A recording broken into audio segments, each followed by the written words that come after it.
Following their best defensive performance of the year, the Baylor Bears, they defeated the UCF Knights on homecoming 30-3, the fewest points allowed by a Big 12 opponent since 2006. And now 2 weeks later, post-bye week, the Bears look up at the harrowing 60 minutes that await them against their most difficult matchup of the season, taking on the always physical number 13 Utah Utes on this night game here at McLean Stadium. And you can catch all the action right here on the Baylor Lariat Radio. Hi everyone, and I hope you all are doing well. I'm Jeffrey Cohen, here alongside me, Aidan O'Connor. And Aidan, coming into this matchup, obviously a very difficult opponent, but throughout this week and throughout the last couple weeks, there's been a lot of outside noise for this team. A lot of controversy, particularly just a few days ago when Baylor Athletic Director Mack Rhoades took a leave of absence because of an investigation. Also, reports coming out of an altercation he had with Michael Trigg and some of the coaches against Arizona State. And now coming into this game, you got to think, how are you going to stay focused and locked in for your toughest opponent despite all that's going on off the field? Yeah, there's been a ton of distractions for this team, whether it be Mack Rhoades or, people calling for the firing of Dave Aranda. And like you talked about in your opening, the UCF win last week was big for this team. And last year, coming out of the bye, they were great. And so if you're Baylor, you're hoping for that to happen today versus a Utah team that is astounding in every single category. And really the big thing for this team today is the mantra that they had at the beginning of the season, ball, brotherhood, battle. They have been through so much with all the distractions. This is the time to come together as a team and fight today versus a Utah team that is number 13 in the country, is a great rushing offense, great passing defense. It's pretty much a foil to this Baylor team in every single category. And so today, this is going to test the grit of this team and how they will perform on really the biggest stage they've had all season since the Auburn opener. Yeah, and these two teams coming into this matchup, you're in two different places, right? You got Utah, who's fighting for a chance at a Big 12 championship, for a place in the college football playoff. And then you've got Baylor, who's had a relatively underwhelming season, right? They're 5-4 overall, 3-3 in conference. Conference championship hopes are pretty much gone throughout this week. But now in Monday's press conference, Dave Aranda had mentioned how important it is to still make a bowl game, to still go to the postseason, and to win as many games as possible, even if you're not going to compete for the top prize, which is a national championship. And that's a great mindset to have, and not falling into the trap of we didn't reach the Big 12 championship, as that was the hope at the beginning of the year, to sort of changing what does success mean for this team, and now realizing that, hey, for Baylor, love to finish out 8-4 like they did last year, and at least still have that continuity and record. But also just winning a bowl game would be big for this program. I mean, people forget the seasons of going 3-9 and not even making the bowl game. So just the expectations really kind of doing a disservice to what this team can achieve this year. But, at least now having to live up what the expectations are. You have one more game to where you could at least get a chance at a bowl game, one more win that is, and just a hope to finish the season. You have tough opponents like Utah, Houston to try to win out. And I mean, you look at this team the entirety of the year. There has not been a game that they have not had somewhat of a chance in. You have Arizona State only losing by 3. You have Auburn, and they were in it till late in the second half. Cincinnati, they made a comeback, were only within 1 score and then let the game get away. TCU as well. So today, they're going to have to start out hot and not put their foot off the gas. Yeah, and Dave Aranda had talked about that before the game against UCF, right? Guys, throughout the season, with those slow starts, he said guys were kind of, dipping their toes in the water, trying to feel out the game and kind of ease themselves into it. And he said they can't do that. You got to attack at kickoff. You can't take any second off, can't take a minute off. And that's what they look like, especially on that defense right away, stopping the one of the top running offenses in the Big 12 in UCF. And now you got to come into this week with an even better running offense, right? Utah's ranked third with 267 rushing yards a game. Third best running team by numbers in the country. And so you got to attack. You cannot ease yourself into this because this team will exploit what's been your biggest weakness. But also, could you think now off of a bye week? We were looking to last year, right? Coming off of that bye week at the middle of the season, and they just take off, right? They go 6-0 to finish the season, and now you're coming off a bye week, and maybe use that UCF performance where you win in pretty convincing fashion as that spark to come into this matchup against Utah.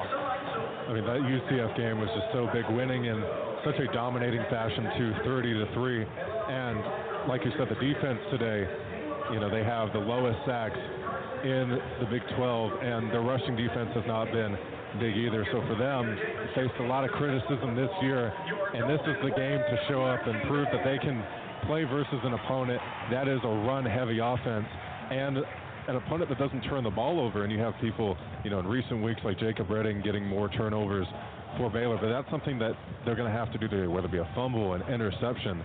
There's going to have to be some mistakes forced by Utah and just to get the ball back to the offense, because there won't be much margin of error. So we'll step aside just for a few minutes. When we come back, we'll dive into the visiting Utah Utes, the 13th best team in the country. You're listening to Baylor Football on the Baylor Lariat Radio.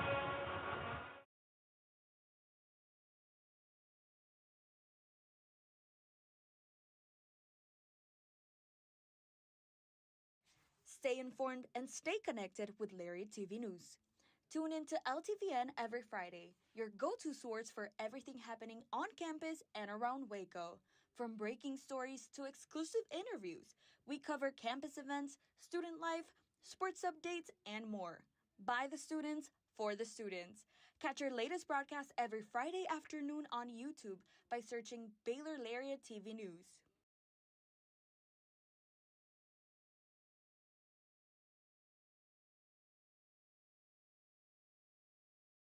Hey Bears! Are you a freshman or senior? Freshman and senior portraits are now being scheduled. Watch your Baylor email for more information on how to reserve your sitting.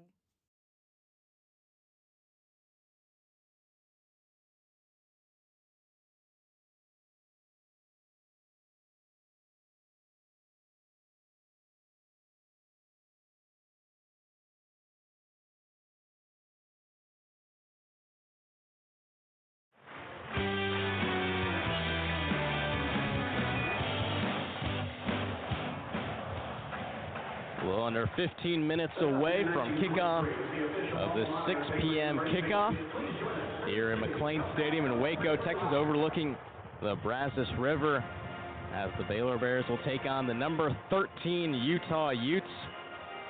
And we're talking a little bit about how strong overall this Utah team is. Let's start with that offense and the field general in Devin Dampier. I mean, Devin Dampier is just such an amazing quarterback for this team and provided them with one of the best rushing attacks in the country, as they're third in the country in rush offense, averaging an astounding 267 rushing yards a game, and 520 of those are coming from Devin Dampier. And, you know, he's a Davey O'Brien midseason watch list. He leads the Big 12 in completion percentage, so even on the end that, you know, they haven't had a lot of explosive plays this year from his arm, he does not turn the ball over. And he has been great for keeping this offense afloat and just being really the ultimate game manager for them when it comes to his passing. And then, you know, you look on the other side of the offense when it comes to their rushing attack. Wayshawn Parker averaging 7 yards per carry, and that's almost averaging a first down every single time he touches the ball. And he's coming off back-to-back 100-yard games. And then you look at Nakari Rogers, their backup is leading the team in rushing touchdowns at 8. And, I mean, this team is just deep all around, and everybody they have, you know, with the passing offense, a little less. You have Ryan Davis taking up a majority of the receptions, having 650 yards, and nobody really coming close to him except for Larry Simmons, but even then he's at 120. And then you have tight ends as well with Dalen Bentley, who is on the John Mackey Award watch list. I mean, this team is just deep all around at every position. Yeah, this team under first-year offensive coordinator Jason Beck, who came from New Mexico, bringing Devin Dampier with him. He runs a modern, almost positionless offense where it really relies on matchups. That's why we could see a couple of defensive guys, namely Lander Barton and Jackson Benny, in on the receiving game at tight end or slot receiver. But then also extremely strong on defense. Just in every place, really, you can look at, let's start with that front line. You see a guy like John Henry Daly, edge rusher, leads the team with 14 tackles for loss, 9.5 sacks. That 14 tackles for loss, second in the Big 12, tied for 8th in the FBS with 9.5 sacks, tied for 6th in the Big 12.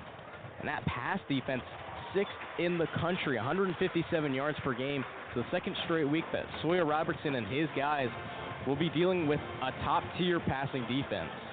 I mean, if you're Baylor, you're hoping for the performance he had versus UCF, because this passing defense is the perfect, it plays them perfectly.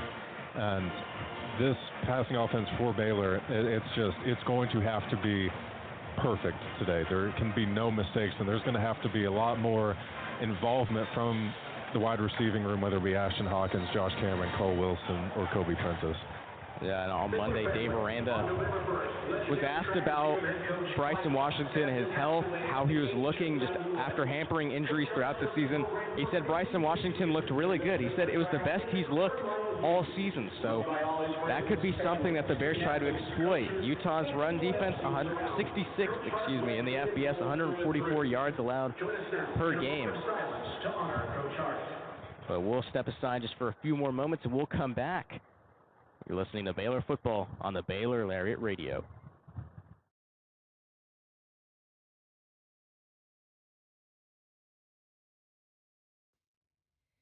Hey there, Bears. Are you living your best life this year at Baylor? Well, we've got great news.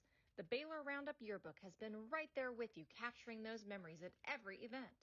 So don't forget to buy your 2022-23 Baylor Roundup Yearbook today and share your memories with friends and family for generations to come. But wait, did you already graduate? Don't worry, we've got you covered. We have yearbooks dating all the way back to 1896. So visit our website today at www.baylor.edu/roundup and order your copy. That's www.baylor.edu/ROUNDUP. Have a great year, Bears, and sick 'em.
Hey Bears! Are you always the last to know about what's happening at Baylor? Are you left quiet in a group when talking about last week's game? Well, you haven't gotten your morning buzz yet. Did you know you can get your dose of current Baylor news every Tuesday through Friday straight to your inbox? The Baylor Lariat Morning Buzz e-newsletter provides you with breaking Baylor stories, local events, and in-depth sports coverage daily. You can be in the know on all things Baylor. If you aren't already buzzing, go to BaylorLariat.com. That's BaylorLariat.com and click the subscribe now to get your morning buzz from the Baylor Lariat. News for the students, by the students. We'll see you in your inbox.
Collective cheer of Baylor Bears rings out throughout the 45,000-seat capacity McLean Stadium, opened in 2013 on the banks of the Brazos River.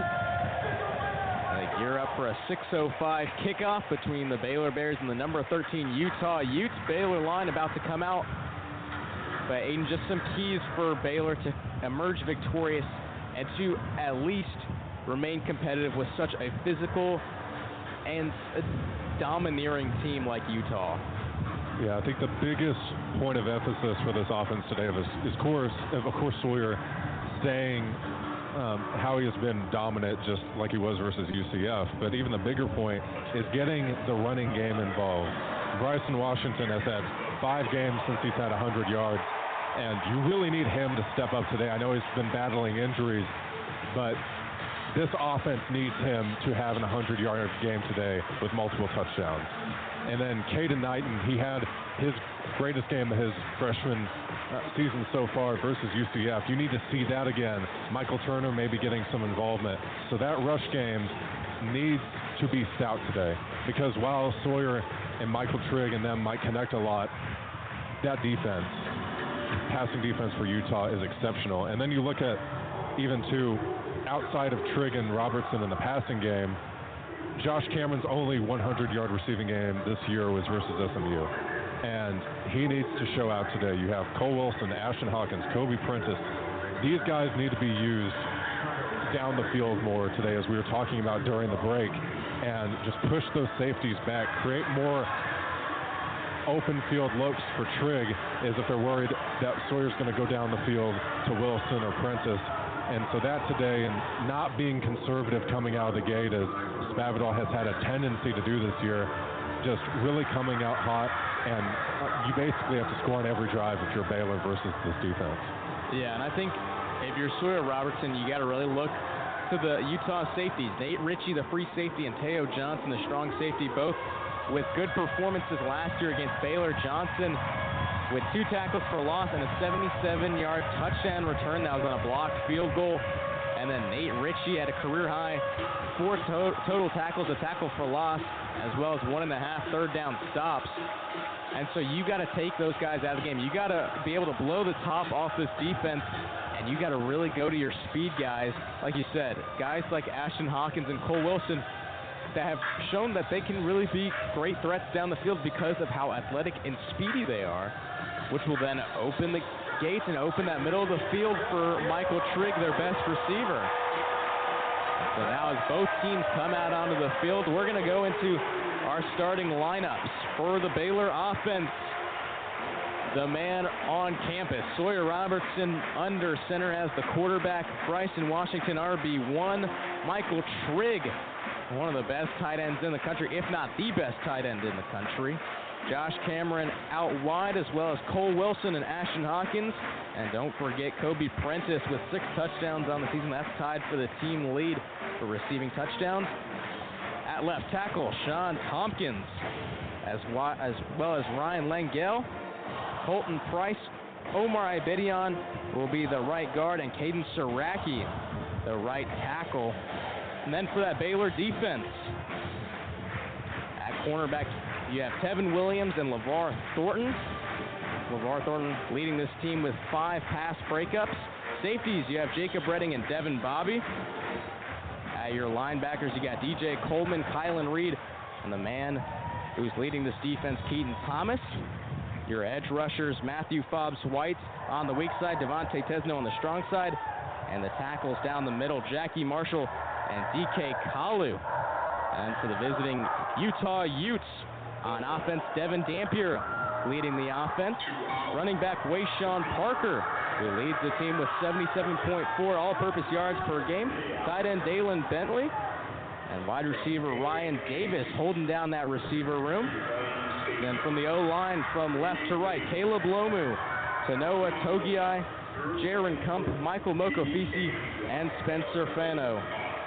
On that defense, the cornerbacks Blake Cotton and Elijah Davis lead the outsides. Nate Ritchie and Teo Johnson are the safeties. Nickelback Jackson Benny, who we might see a little bit on offense as well. Lander Barton, the middle linebacker, who has spent some time at tight end this season as well. Jonathan Hall will be outside linebacker, and the big man John Henry Daly and Logan Fano, the edge rushers. Jonah Lea'ea will be the defensive tackle, and Aliki Dimaki is the nose tackle, as the Utah Utes led by Kyle Whittingham in his 21st season for the Utes as their head coach, winningest coach in Utah history with a 174 and 88 record. And for the Baylor Bears, the man with the headset, Dave Aranda, in his 6th season in Waco, looking for a much-needed statement win at home that's really eluded the Bears over the last couple seasons. Definitely. They have not had, outside of the TCU game, a really big win since that bowl game a couple years ago versus Oklahoma State. And so this game would probably be the biggest win of Sawyer's career and of Dave Aranda's tenure past his first season. And so this game really big for proving that this team can stay up there with highly ranked teams such as Utah at number 13. So we are just a few moments away from kickoff as the Baylor hand team will come on. And for Utah, it'll be their kicker, Dylan Curtis. He's kicked the freshman out of Murray, Utah, who averages 63.8 yards per kick, 60 kicks, 46.77% touchback rate. And in the end zone for the Bears, their kick returner Cole Wilson, and to his right, just a couple feet, is Michael Allen.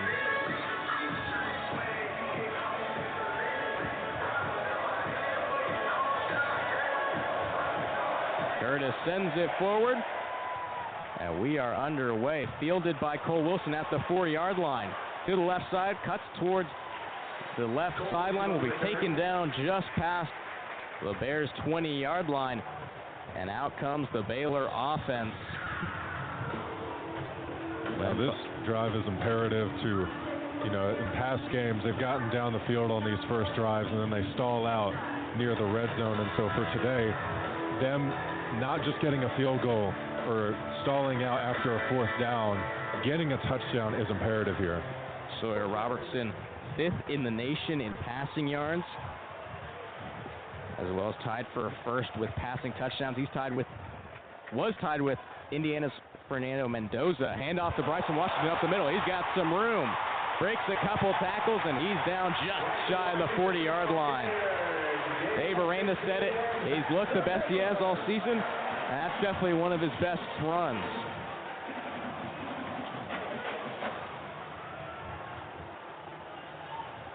Another handoff up the middle.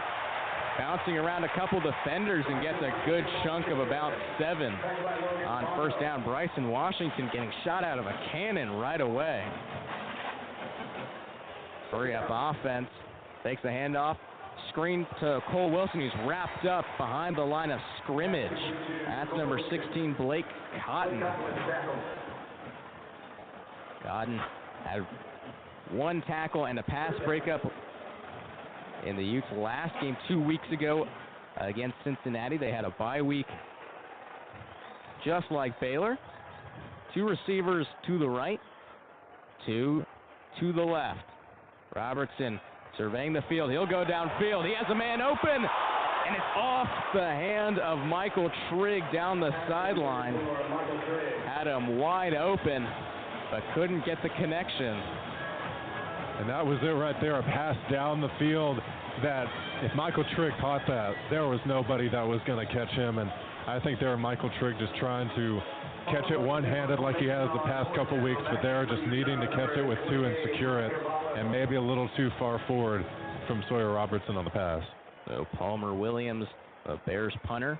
Ray Guy Awards semifinalists.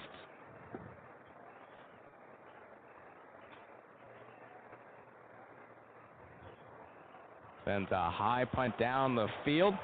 That's to Mana Carvalho, who will fair catch it inside the 10-yard line. That'll be the 10th punt inside the 20-yard line for Palmer Williams. And we'll get our first look at the Baylor defense when we come back. You're listening to Baylor Football on the Baylor Lariat Radio.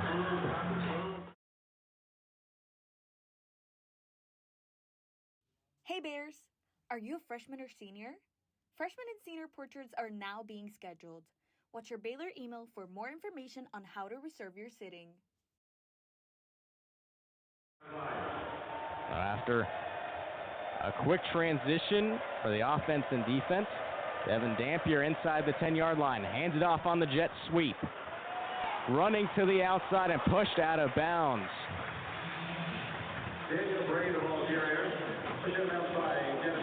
Daniel Bray, the freshman out of Fort Worth, Texas, gets a 4-yard gain.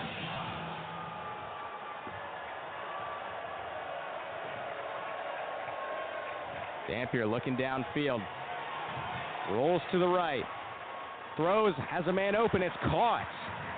That's his tight end, Dalen Bentley, who makes the catch while falling to the ground, and it's a first down for Utah. Bentley just such a reliable option for this offense, as we talked about. The John Mackey Award semifinalist right now. And Akari Rogers in the backfield. Hands it off to Rogers. No, he keeps it. Devin Dampier with a good hold on the ball, as he'll get about 5 yards on that carry. This defense is just going to have to get used to Dampier taking the ball himself. Amarian Winston going for the running back there instead of the ball carrier. Need to be more vigilant on those plays. Dampier fakes the handoff. Under pressure, rolls to his right, throws on his back foot, and it's out of bounds.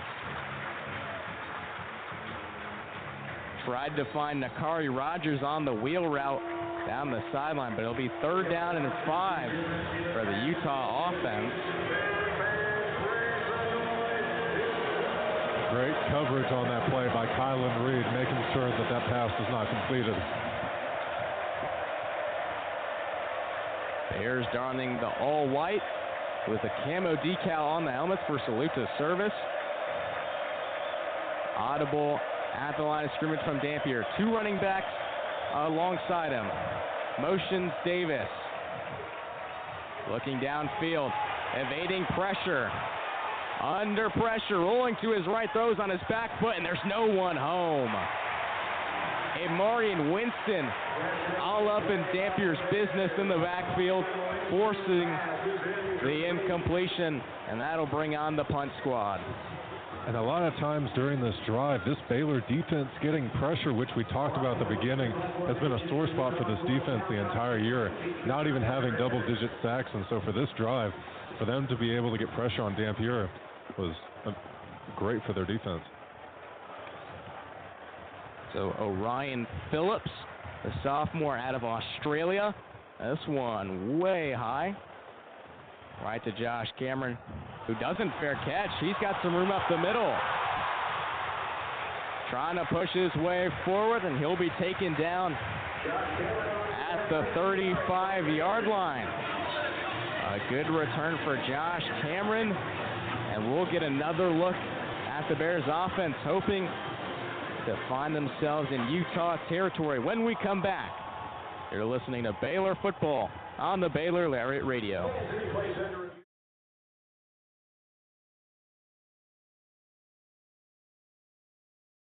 Stay informed and stay connected with Lariat TV News. Tune in to LTVN every Friday, your go-to source for everything happening on campus and around Waco. From breaking stories to exclusive interviews, we cover campus events, student life, sports updates, and more. By the students, for the students. Catch our latest broadcast every Friday afternoon on YouTube by searching Baylor Lariat TV News.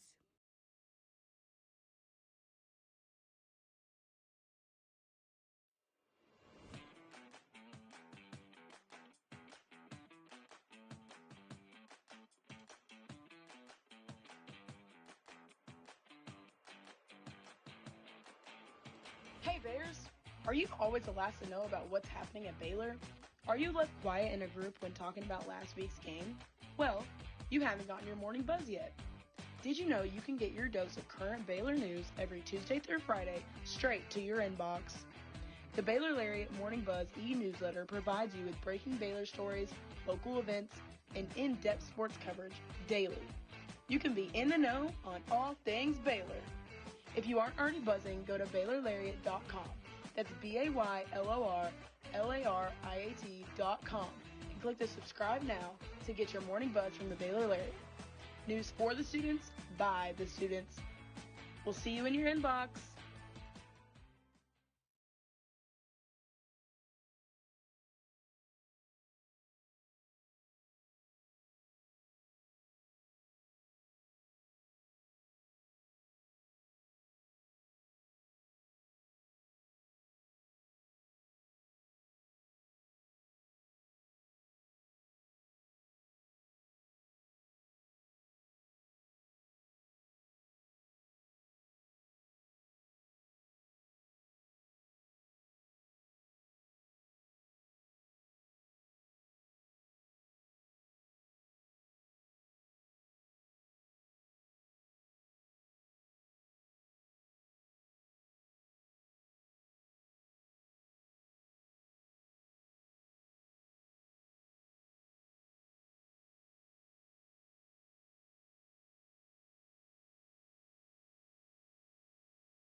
So a pair of punts.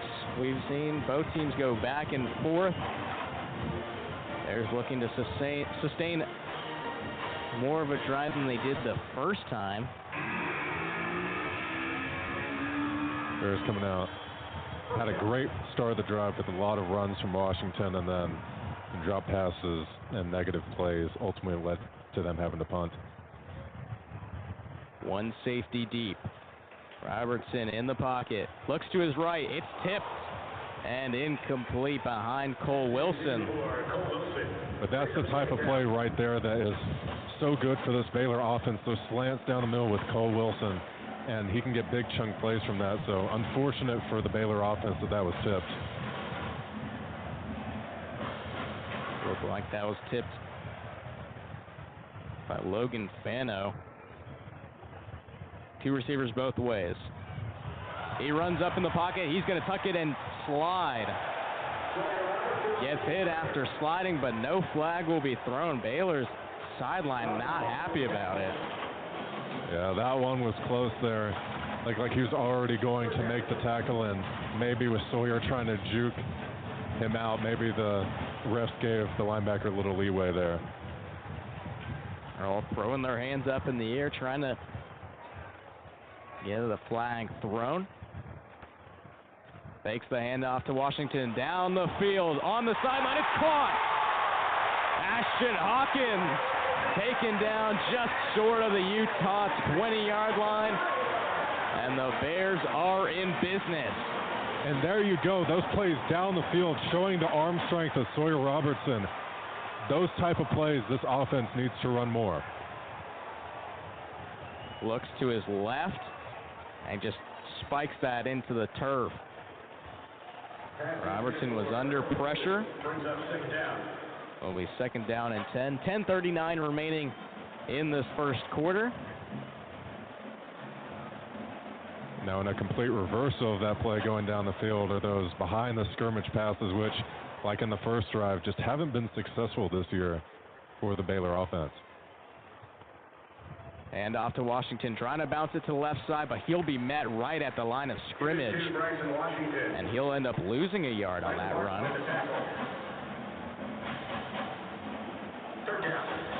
Now this third down pivotal because, like we said at the beginning, this team, they have to score touchdowns in this game. This is not a game of field goals or failing to go for it on fourth down. This is a game of touchdowns today. On the left hash mark. At the 24-yard line. Robertson on his back foot. Slightly thrown behind Trigg, tipped and incomplete on third down. So that'll bring out Connor Hawkins.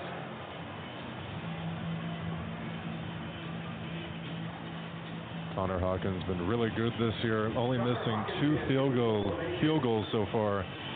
One in the 40 to 49 range and one past the 50 range. 2 weeks ago against UCF, season high, 3 field goals made in the game, did miss 1.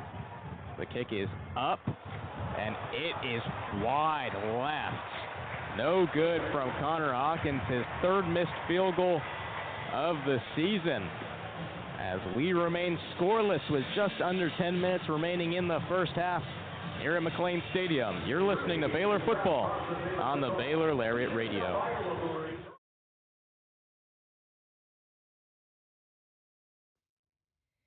Hey there, Bears. Are you living your best life this year at Baylor?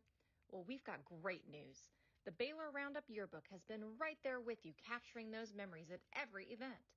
So don't forget to buy your 2022-23 Baylor Roundup Yearbook today and share your memories with friends and family for generations to come. But wait, did you already graduate? Don't worry, we've got you covered. We have yearbooks dating all the way back to 1896. So visit our website today at www.baylor.edu/roundup and order your copy. That's www.baylor.edu/ROUNDUP. Have a great year, Bears, and sick 'em.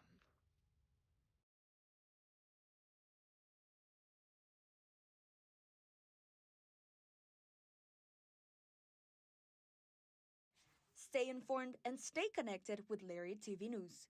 Tune in to LTVN every Friday, your go-to source for everything happening on campus and around Waco.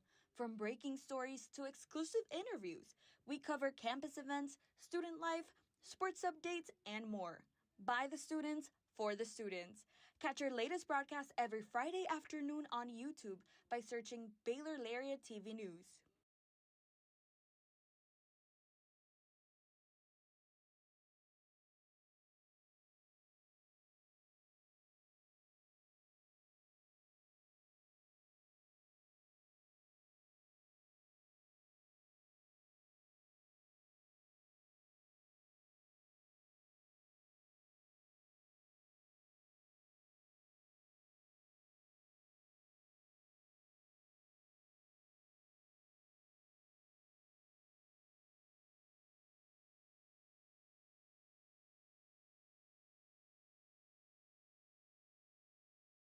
Hey Bears!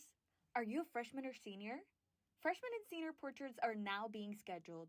Watch your Baylor email for more information on how to reserve your sitting.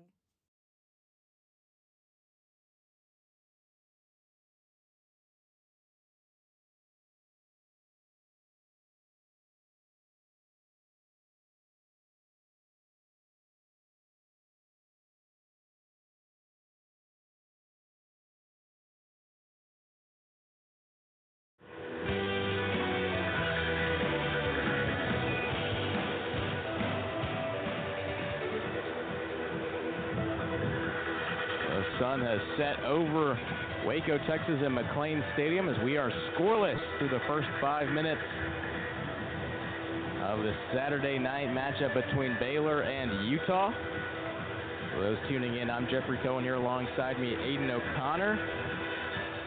First down Utah to 24. Right before the break, Connor Hawkins missing a 41-yard field goal jet sweep. And that's Kyler Jordan getting the tackle for loss. This Baylor defense so far doing a good job of keeping those runs to a minimum. Dampier had a couple yards on the last drive, but running backs really haven't done much so far in Utah's first 2 drives. That was Wayshawn Parker, their RB1. Motioning Davis to the outside. Dampier having room in the pocket. And that pass is deflected and defended by LeVar Thornton. It was a great job by LeVar Thornton. If he was just a step quicker, that could have been a pick 6 right there, but great job getting the deflection. And now this Utah offense on a 3rd down, probably going to have to pass, and that's not their strong suit. So Baylor's got them right where they want them. LeVar Thornton, his 6th pass breakup of the season, came into tonight with a pass breakup in 4 straight games, make that 5 on the streak. 2 receivers to the left. As a man up the middle, under pressure, rolls to his left. Has some room, sets his feet, throws to the other side. It's hit down and incomplete. Kylan Reed on the defense. And that'll bring the punt team back out for Utah. And what a great job by the Baylor pass rush to force Devin Dampier out of the pocket, but not let him run forward. He's had to move laterally, he's had to move backwards, throw off his back foot, and he has not been able to connect. Dampier now 1 for 5 for only 12 yards in this game. So Ryan Phillips will kick from his own 10-yard line. This one a booming punt. Josh Cameron backpedaling, receives it at the 16-yard line. Changes directions to the right. Breaks a couple of tackles, and he'll eventually be rounded up at the 19-yard line. On that punt there, Josh Cameron trying to make some room, but at some point you have to just fall down instead of getting pushed back there about a good 10 yards or so on that punt return. But as you talked about, Kyler Jordan having 2 pass deflections in this game so far. Kylan Reed just doing a great job of keeping the Big 12's leading completion percentage, and Devin Dampier keeping him for 1 for 5. So the Bears 81 yards to reach the end zone. Caden Aidan gets the handoff up the middle, bounces around a couple defenders. He'll be taken down at the 29-yard line. Yeah, the 29-yard line. Knighton having the biggest game of his career versus UCF, rushing for 104 yards on 21 carries. So now 2nd and 5. Michael Trigg on the line of scrimmage, right behind Caden Saraki. Josh Cameron all alone on the right side. Handoff to Caden Aidan. Tries to find a hole. He'll push through for a 1st down to the 35-yard line. And that's something this offense hasn't seen in a while since the injury of Pendergrass's 2 running backs really having a lot of success during the game. And Knighton having success so far, so is Washington, and so that's something Spavital definitely likes to see out there. Colton Price, the leading blocker, pushing Jonah Lea'ea to the left. Tries to find Josh Cameron on the slant to the outside, but throws way behind him. It'll be second down and 10 yards to go for Sawyer Robertson and his offense. Robertson, not a great start for him either. 2 for 7, 35 yards. For both offenses, it's been pretty much all run. He motions Cole Wilson to the left. Tries to find Josh Cameron, almost picked off by Blake Cotton. The ball went right through his hands. And that's a play if you're Sawyer. You can't force the ball there. I mean, even if Cameron catches it, he's immediately going down. And so that's one where you have to dance around the pocket, see if there's anything else open, and if anything, just throw it away at the end of the play. Blake Cotton, the transfer from UC Davis. Had 9 pass breakups in 30 games for the Aggies. Now 3rd and 10. Robertson steps up, throws up the middle, and he overthrows Josh Cameron. And so Sawyer Robertson trying to find Josh Cameron 3 straight times, can't connect. And it'll be 4th down and 10.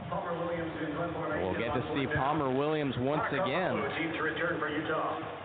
This game, surprisingly so far, being a very defense-heavy game with both of these explosive offenses being contained really well.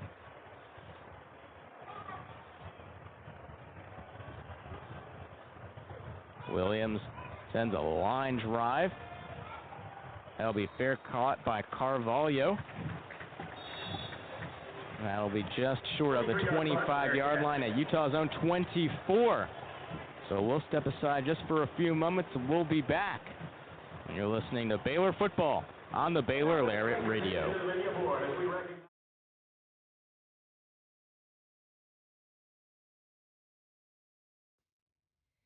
Hey there, Bears. Are you living your best life this year at Baylor? Well, we've got great news. The Baylor Roundup Yearbook has been right there with you, capturing those memories at every event. So don't forget to buy your 2022-23 Baylor Roundup Yearbook today and share your memories with friends and family for generations to come. But wait, did you already graduate? Don't worry, we've got you covered. We have yearbooks dating all the way back to 1896. So visit our website today at www.baylor.edu/roundup and order your copy. That's www.baylor.edu/ROUNDUP. Have a great year, Bears, and sick 'em.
Hey Bears! Are you a freshman or senior? Freshman and senior portraits are now being scheduled. Watch your Baylor email for more information on how to reserve your sitting.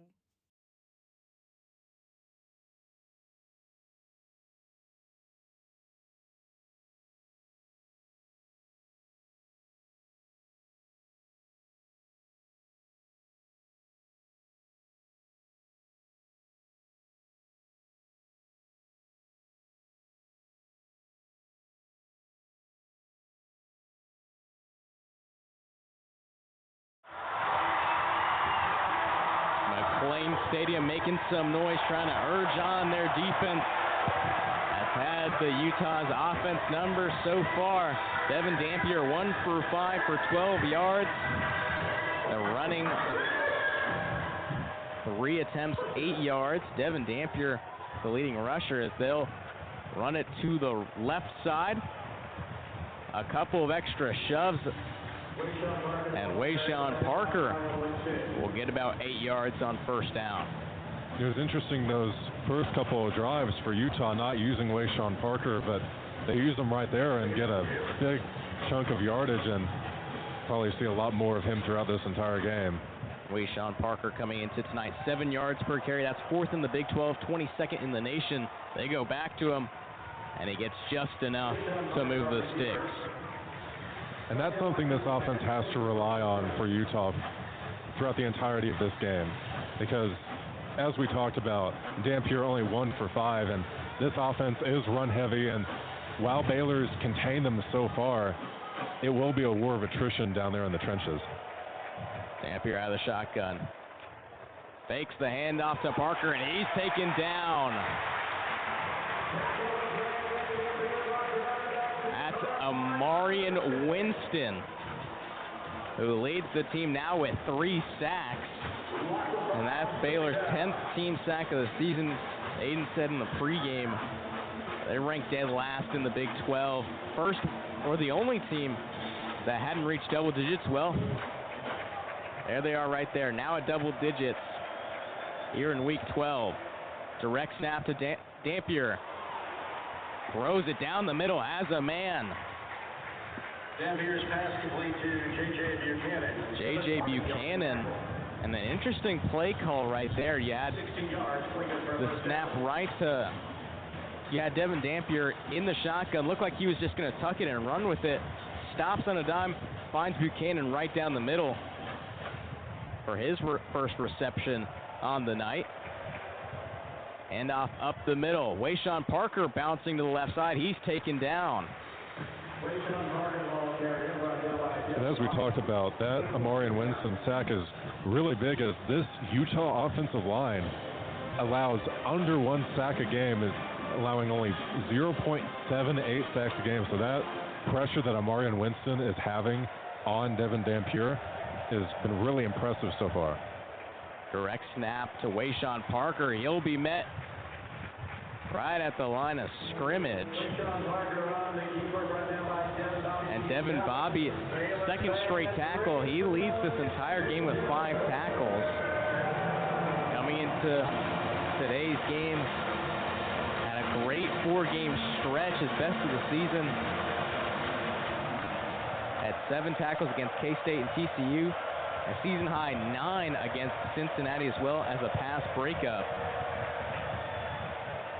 And a run to the left side. It's Devin Dampier. He tight ropes the sideline and gets the first down.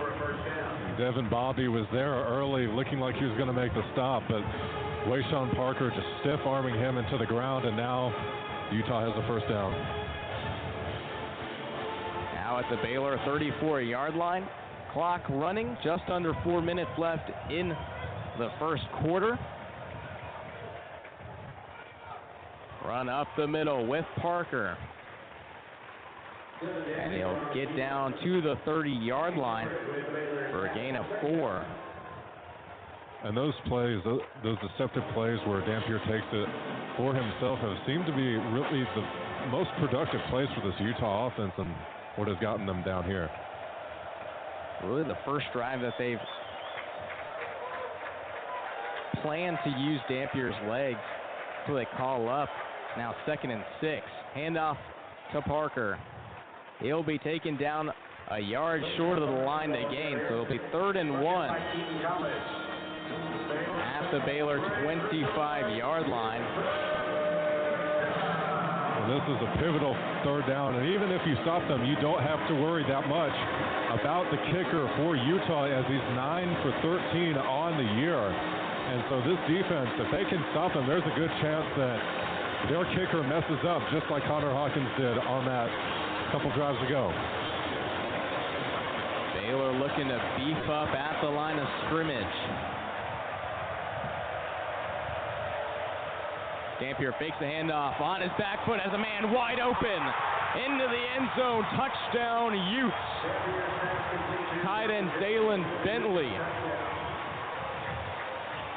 The Bears went all in on the run, and they get burnt over the top as Utah opens up the scoring with 2:31 left in the first quarter. And Bentley wide open there, nobody around him. Perfect play call by this Utah offense. The Dylan Curtis on for the extra point attempt. Went 6 for 6 against Cincinnati 2 weeks ago. The hold is good, the kick is up, and it is through.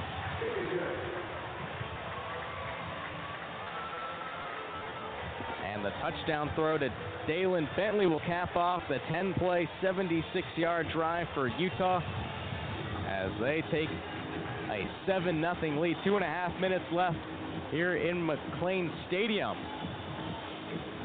And what really worked for Utah in that drive was just the use of Devin Dampier's legs, kind of mixing up the runs.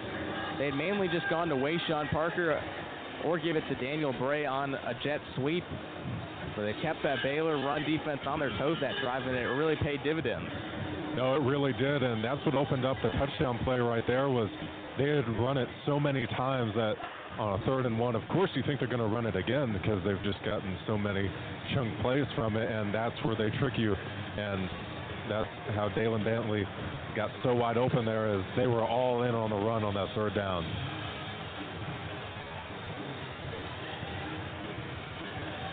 Now Baylor will be playing from behind.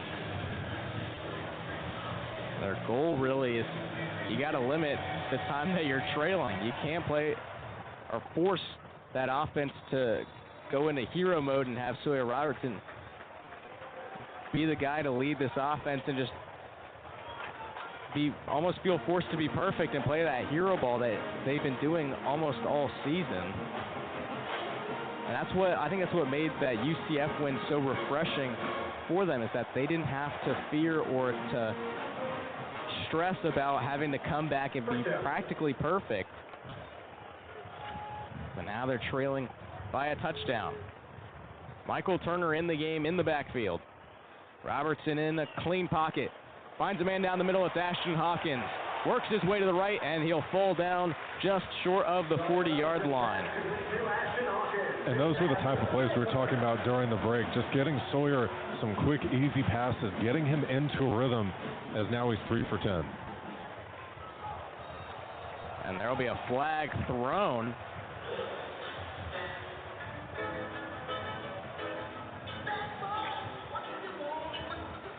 Dallas Vakalahi shoved Ryan Lengo. We'll see who moved first.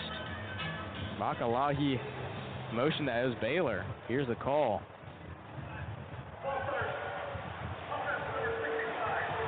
That'll be a false start on Sean Tompkins. The left tackle started over Sidney Fugar against Cincinnati and has held that job ever since. Lingell trying to sell that it was a false start from Utah, but did not fool the refs that time. On the right hash mark, Hawkins and Wilson to the left. Robertson will go to the right, has Trigg down the field, and he drops it again. Found Michael Trigg right in his hands, and he bobbles the ball, and it finds the turf. And that's not 2 plays where Michael Trigg wide open and just drops him. And I think he got so used to being able to catch it with one hand that now he's not actually getting possession of the ball, and they're causing him to bobble it. So some rare miscues from the best receiving tight end in the country, Michael Trigg. 5 men on the line of scrimmage. 6-man rush for Utah. Sawyer Robertson finds Ashton Hawkins on the comebacker. And he makes the catch. And that'll be close to a first down, but not enough. So it'll be 3rd down and 3. Under a minute and a half left in this first frame. Robertson motions Turner right behind him in the pistol. Fakes the handoff under pressure. And it's incomplete, and there are flags thrown. Elijah Davis there getting a little too handsy with Ashton Hawkins, and looks like they will be called by the refs soon enough. Oh, they're discussing it right now. Elijah Davis coming into tonight leads Utah's cornerback to 27 total tackles. And it will be a pass interference. Elijah Davis against Cincinnati, 3 total tackles. He's had 5 games this season with 3 tackles. He had a season-high 6 against Wyoming. Now the Bears with a 1st and 10 at the Utah 45 after the 15-yard penalty. Robertson throwing, finds Michael Trigg on the right side, who makes the catch behind him and falls down. It just seemed like throughout this game, some of these passes from Sawyer are being a little too far behind his receivers, and they're causing Trigg to have to fall down. And off to Turner, trying to find his way to the left. He'll be taken down in a pile. Got a player down on the field.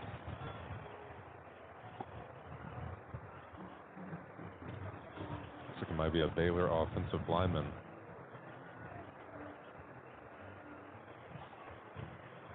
And that's something throughout, Sawyer has had a clean pocket throughout this game so far, and hate to see if you're Baylor and you're getting some momentum here, having the penalty and having some quick plays, and hate to see a player go down. And it looks like it's Omar Ibedian, the right guard, preseason first team All Big 12.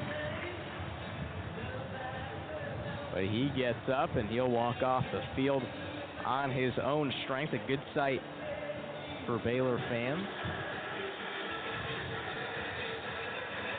Now having a 3rd down and 3.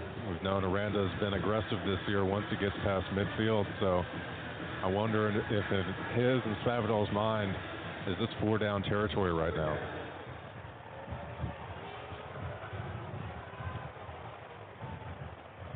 Bryson Washington back on the field to Robertson's right. The right side, Josh Cameron all alone on a one-on-one. 2 guys to the left, looks to the left, on a screen, and it's picked off. Streaking for the end zone, and there is nothing but green grass ahead. Touchdown, Utah. That's Elijah Davis, who had the pass interference call, and there makes up for it by getting a pick 6 on Sawyer.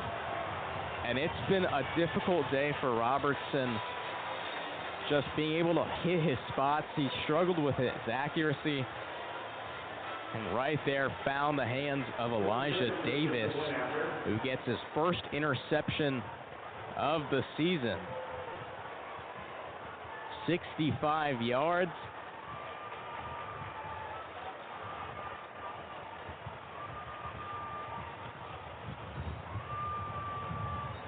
The extra point is good. Elijah Davis puts his team up by 2 scores. It's 14-0 with 11 seconds remaining in the first quarter. Elijah Davis last year with Utah, 2 interceptions. Started in 9 games and played in all 12. Gets his first interception of his 2025 campaign.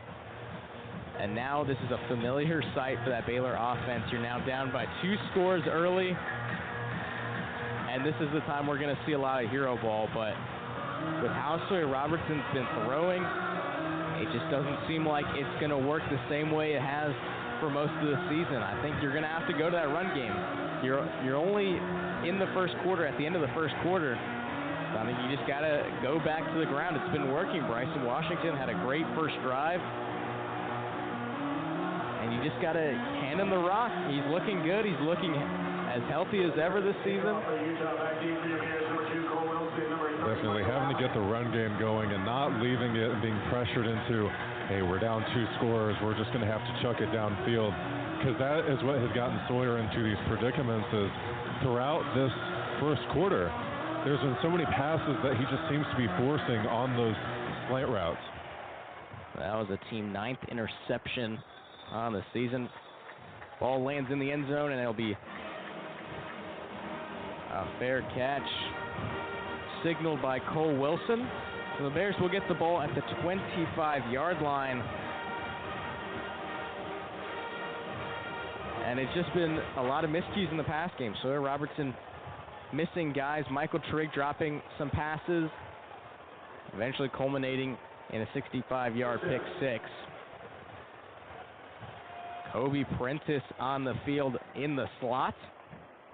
It'll be a handoff to Bryson Washington up the middle, trying to push his way forward. And he'll be taken down and marked down at the 28-yard line.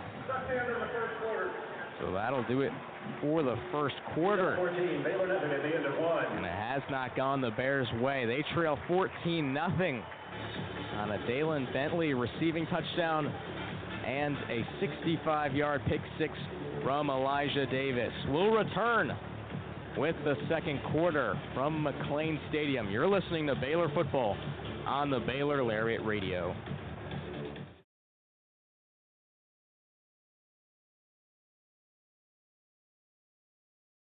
Stay informed and stay connected with Lariat TV News. Tune in to LTVN every Friday, your go-to source for everything happening on campus and around Waco. From breaking stories to exclusive interviews, we cover campus events, student life, sports updates, and more. By the students, for the students. Catch our latest broadcast every Friday afternoon on YouTube by searching Baylor Lariat TV News.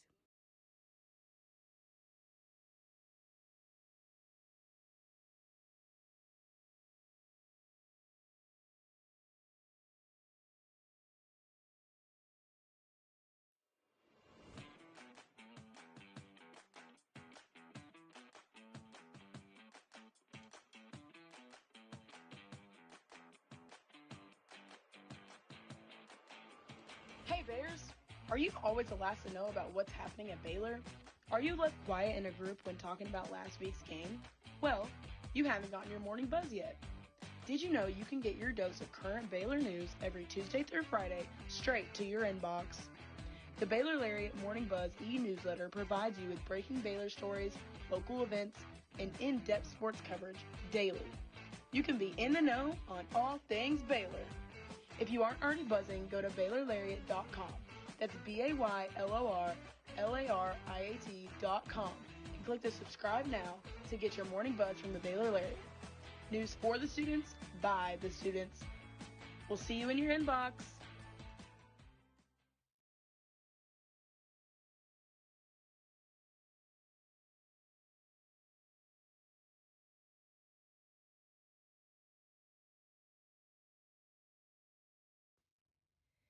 Hey there, Bears.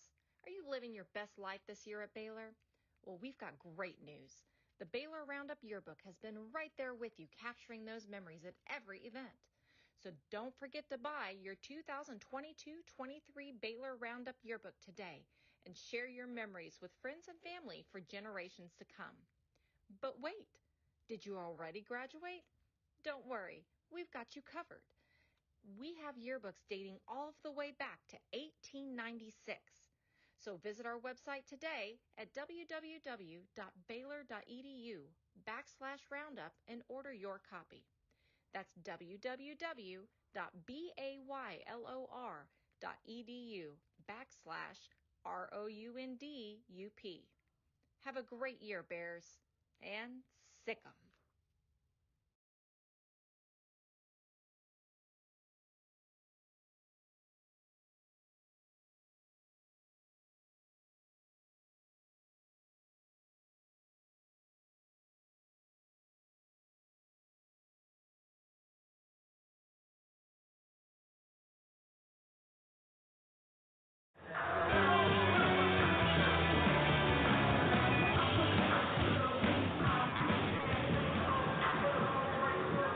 Been a rough first 15 minutes for the Baylor offense, and Sawyer Robertson, who's now 5 of 14 for 66 yards and an interception. That was a pick 6 by Elijah Davis. Now they'll be facing away from the Jumbotron here at McLean Stadium on their own 28-yard line. It's 2nd and 7. In the pocket, under pressure, downfield, and it's caught. Michael Trigg getting his hands up there, and it's sticking. And that's the Michael Trigg we're used to seeing, and as I said on those previous 2 catches, he tried to catch it with one hand, couldn't get possession there. Getting up there with 2 hands, fully getting possession, and now, besides the Ashton Hawkins pass from earlier, the biggest play of the day for this offense. Baylor in a traditional huddle. They've been going a lot of hurry up, but I think it's highly advisable for them to slow things down. Give Sawyer Robertson some time to get things through. Under pressure, throwing to the sideline. Make sure nobody can grab that. Intended for Cole Wilson. It'll be 2nd down and 10. That was a good job by Sawyer getting that one out of bounds as nobody was open and pressure was coming down on him from the left and right side. Just had to throw that one out. Omar Ibedian on the field at right guard. Handing the ball off. Bryson Washington, he's got some room. Bouncing around some defenders. It's a foot race to the end zone. He's tripped up at the 5-yard line. Man, Orlando was right. He's looking the best he has all season. Bouncing from multiple defenders and getting in the red zone for Baylor. That'll be a 40-yard run for Bryson Washington. 65 yards on 5 attempts. As he goes up down to the 2-yard line. And the Bears threatening. 6 feet away from getting within a score. Another handoff. Bryson Washington met behind the line of scrimmage, and he'll lose 2 yards on that run. And I know you're trying to go hurry up. You have a lot of momentum, but there for Baylor, you have to slow down and get the right play call because now you're at a 3rd and 4. And this is an area where you have to get a touchdown here, as we were talking about earlier, and now even more pivotal being down 2 scores. Now Michael Turner coming in for Bryson Washington, a 2 tight end set. Michael Trigg on the right side, Matt Kloppenstein to the left. Motions Ashton Hawkins to the left side. Hand off to Michael Turner. He leaps, and he's just short of the goal line. Reached out at the last moment, but both line judges say he's a yard short. Great effort there by Turner to try to get it as far as he possibly could and setting up Baylor for a 4th and I think that's below 1 yard at this point. They're right there on the doorstep. Kelsey Johnson in that tight end. Bryson Washington. It's a heavy set. 1 yard to go. Motions in Cameron. Fakes the handoff, throw to Cameron. Caught! Touchdown Bears! finds Josh Cameron on the outside, and they cash in for 6. And that was something we talked about at the beginning of this game, was Josh Cameron getting involved. And right there, some misdirection, making Utah think they were going to run, but passing it to Cameron. Great play call by Spavital and great catch by Cameron. When I was looking at that throw, I was worried that Sawyer Robertson was going to throw behind him again, but hits him right in the ribs and finds him just past the goal line. So now Connor Hawkins on for the extra point attempt. And it is good. Baylor on 4th and goal from the 1-yard line. Use a heavy set, fakes a handoff to Bryson Washington, and Sawyer Robertson finds his star receiver, Josh Cameron, right past the pylon, completing an 8-play, 75-yard drive. And the Bears only trail by 7. It's 14-7 now with 12 minutes left in this first half. You're listening to Baylor Football on the Baylor Lariat Radio.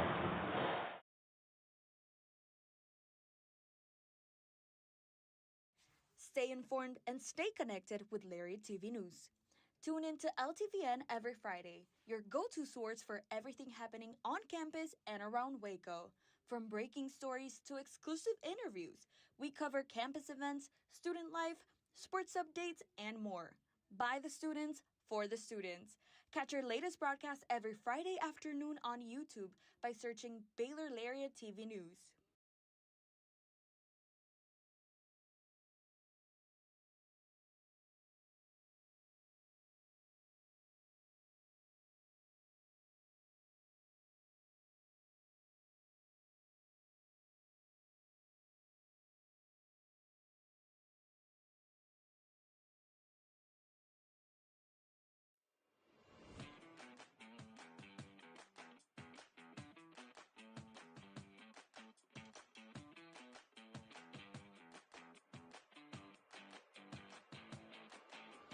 Hey Bears!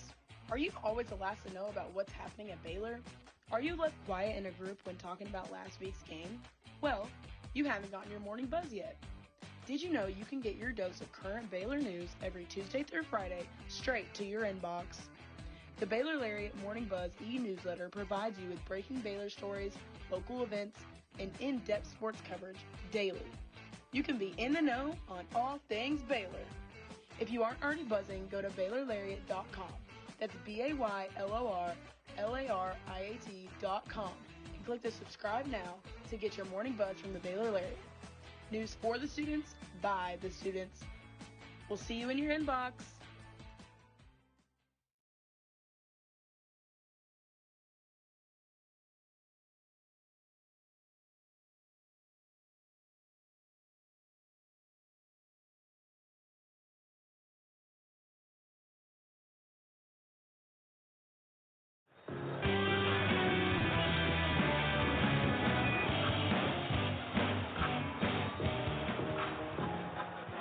Before the break, the Bears get on board and a 75-yard drive, and majority of that yardage eaten up by Bryson Washington, who has looked so good today, significantly better than he has the last month or so. And we saw it, a big 40-yard run that really sparked some life into what seemed like a lifeless Baylor offense. Oh, it really got them going and is providing some versatility to the offensive play calling, because now Spavital can rely on the running game and the passing game. So this kick from Rhett Armstrong will roll through the back of the end zone for a touchback. The Utah trying to hold on now to a 7-point lead. They're up 14-7, 12 minutes to go before both teams head to the locker rooms for a half. Baylor's defense getting some time to rest. Now back on the field. Devin Dampier with Dalen Bentley in the backfield. Excuse me, that's Wayshawn Parker who gets the direct snap He'll be wrapped up and taken out of bounds. Flag after the play here. Now we'll see what it is. The Baylor defense 2 weeks ago against UCF with a couple of personal foul penalties, and that looks like that'll be like unnecessary roughness on Utah. There's a lot of shoving after the play from both teams. Oh, and they pick up the flag, which I think I'd have to disagree with, because you've got Semi Taulonga pushing who is that? Pushing Kylan Reed out of bounds way after he gets past the marker.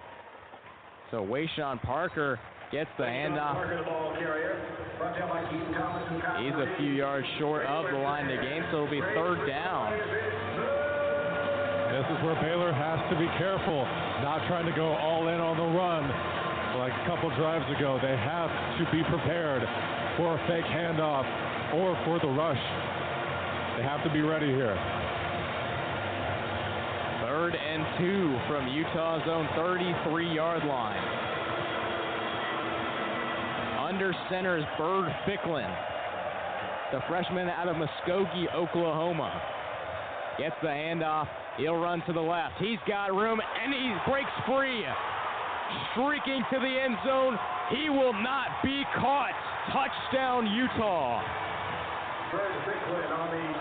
Ficklin, he's a threat too. Didn't mention him in the pregame, but he has 276 yards himself, and his long on the year was 63.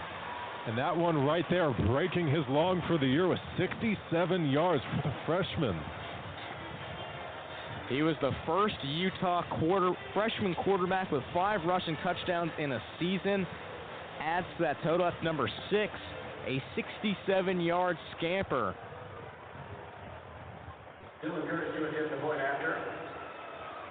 Dave Aranda said on Monday this is the most unique run team they've seen all season, as the extra point from Dylan Curtis is good. So now a 21-7 game with a big touchdown run on the direct snap to quarterback Bird Ficklin. And the Bears are back down 14. 10:47 left in the second quarter. You're listening to Baylor Football on the Baylor Lariat Radio. Stay informed and stay connected with Lariat TV News. Tune in to LTVN every Friday, your go-to source for everything happening on campus and around Waco. From breaking stories to exclusive interviews, we cover campus events, student life, sports updates, and more. By the students, for the students. Catch our latest broadcast every Friday afternoon on YouTube by searching Baylor Lariat TV News.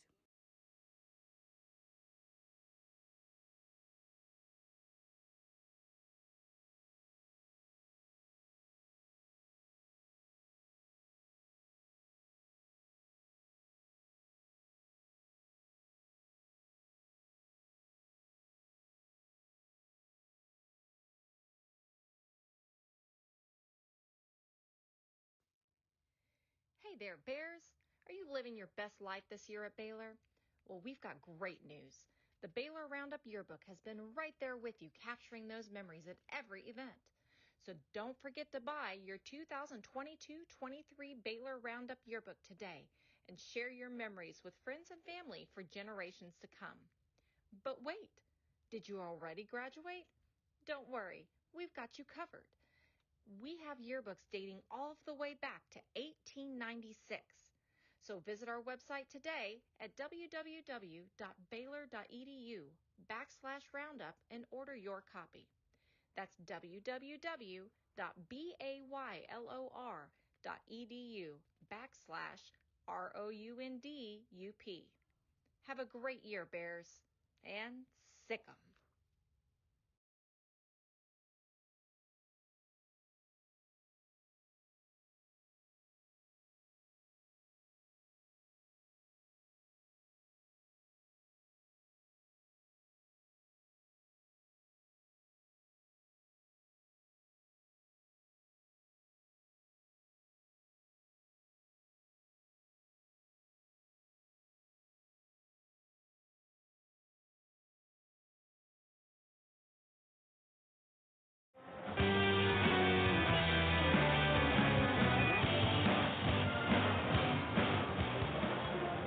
It's a 21-7 ball game here on the Saturday night in Waco, Texas.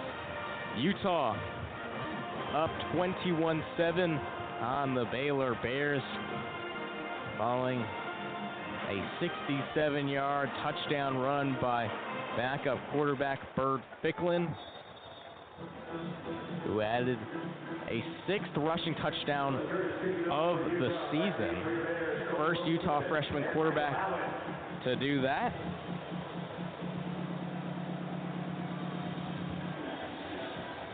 Yeah, their versatility on offense is impeccable, like Aranda talked about this week. Cole Wilson will take it out of the back of the end zone. He'll be tripped up at the 20-yard line. So we'll get to see the Baylor offense try to work their way back. This is not an unfamiliar situation down by 2 scores. It seems like that's how they are every game is at this point. Especially against, greater opponents. Baylor gets down so early, and right now they cannot fall into the lull, though, of, hey, we're down by 2 scores. We have to score really quickly. Still got 10 minutes in the second quarter. Still can take your time and get the plays you want. And up the middle, that's to Cohen and Aidan, who's tripped up and falls around the 23-yard line. Because the problem throughout this year has been Baylor either gets too conservative or they get way too aggressive. And so finding a happy medium in this drive and keeping it a 1-score game, because at this point you have to know Utah is going to score every drive. Aidan now 3 runs for 14 yards. Robertson throwing quickly to the outside, right through Matt Kloppenstein's hands. Pass intended for Matthew Kloppenstein. It'll be incomplete. 3rd down and 7 yards left to go. These are the situations the offense keeps finding themselves in, these 3rd and longs where Sawyer, not having his best day, 7 for 18, is forced into these high-pressure situations. So hopefully, if you're Baylor, you don't want to see another mistake here. Robertson throwing to the outside, has a man open. Ashton Hawkins pushed out of bounds. And that'll be a Baylor 1st down.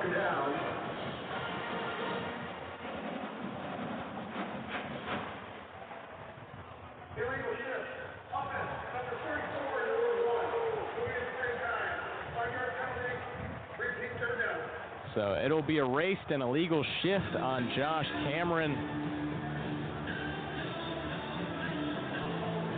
And it'll be 3rd and 12 yards to go for Baylor.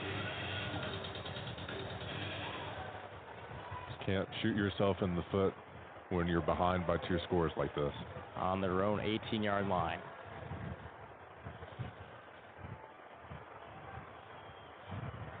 Rush right here, under pressure, hit.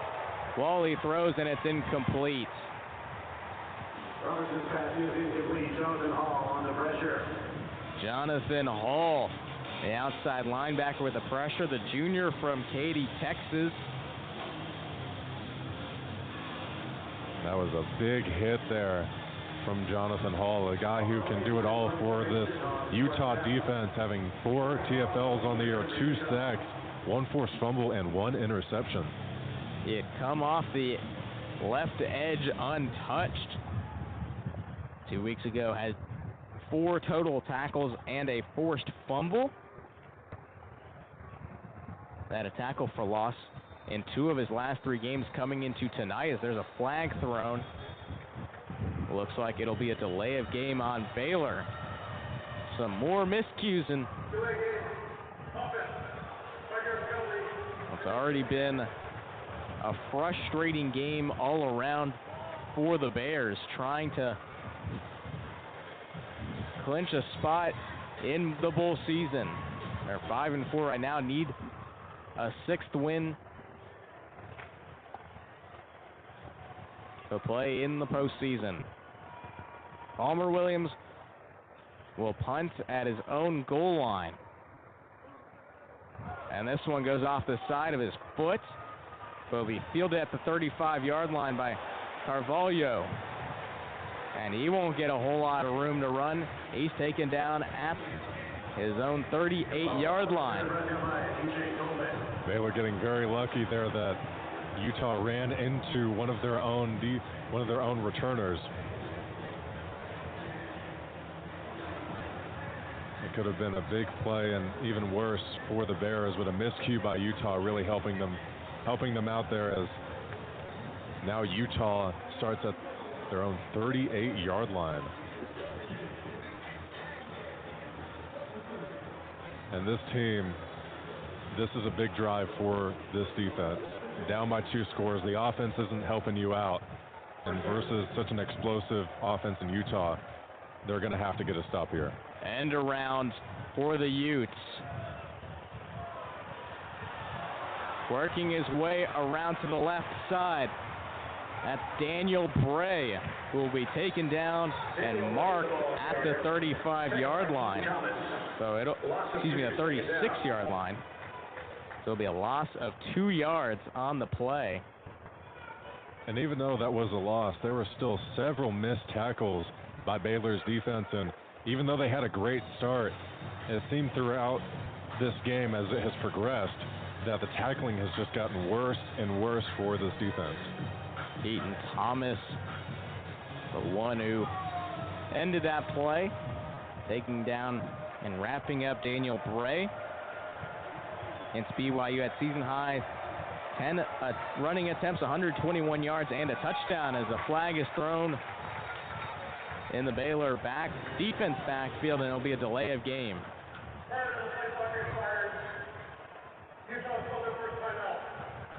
So Kyle Whittingham, the head coach of Utah, calls a timeout right before the play clock expires. Now after the Baylor defense, it's not been easy sledding these last 2 drives. How are you going to find a way to get back in and find that momentum you had early in the game when they were getting multiple stops against Utah's offense? I think for the Baylor defense at this point, you have to get the pressure up again on Dampier when he's throwing. Because at the beginning of the game, Amarian Winston, all of these players getting pressure on him, causing him to make some bad throws. He was 1 for 5, now he's 3 for 7. And then on their rushing offense, the tackling has really been poor in the second quarter, and that is what led to that Ficklin touchdown and has led to a lot of the yards for Utah. And so for them, you just have to get better at tackling throughout this drive because they're getting there. It's just they're not finishing plays. So Utah 116 yards on the ground, 67 of those being from Bird Ficklin's run. Empty backfield for Dampier. Throws up the middle and he overthrows his tight end, Dalen Bentley. Would have been a big gain and right around midfield. So it'll be 3rd down and long. 12 yards to go for the Utes. And this Baylor defense has to watch out for the tight ends as they're the only receivers today with catches, with Bentley and Buchanan catching 3 of Dampier's 7 pass attempts. Utah on the season, 53% conversion on 3rd down. That's 4th best in the country. Throwing to the sideline, it's incomplete. Looks for J.J. Buchanan. But he got nothing right there, and it'll be 4th down. Kylan Reed doing a great job there on the blitz, getting pressure on Dampier, as we talked about. That's going to be big for them for the rest of the game, is getting pressure. And right there, he did that, forced a bad throw from Dampier, and now you give the ball back to the offense. Still have a lot of time in the second quarter with 8 minutes for them to do something. Reed 2 weeks ago, not a whole lot of production, only 1 tackle against the UCF Knights. This punt almost was blocked. Fair catch signaled by Josh Cameron, who fields it cleanly, standing right on the 20-yard line. So the Bears forcing a much-needed punt from Utah. They still trail this one 21-7 with 8:17 remaining in the second quarter. We'll step aside and take a break for just a few minutes. And And we'll be back with Baylor Football on the Baylor Lariat Radio.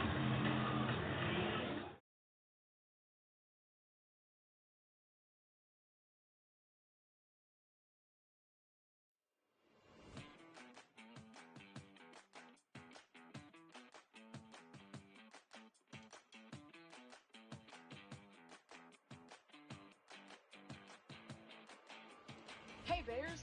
Are you always the last to know about what's happening at Baylor? Are you left quiet in a group when talking about last week's game? Well, you haven't gotten your morning buzz yet. Did you know you can get your dose of current Baylor news every Tuesday through Friday straight to your inbox? The Baylor Lariat Morning Buzz e-newsletter provides you with breaking Baylor stories, local events, and in-depth sports coverage daily. You can be in the know on all things Baylor. If you aren't already buzzing, go to BaylorLariat.com. That's BaylorLariat.com and click the subscribe now to get your morning buzz from the Baylor Lariat. News for the students, by the students. We'll see you in your inbox.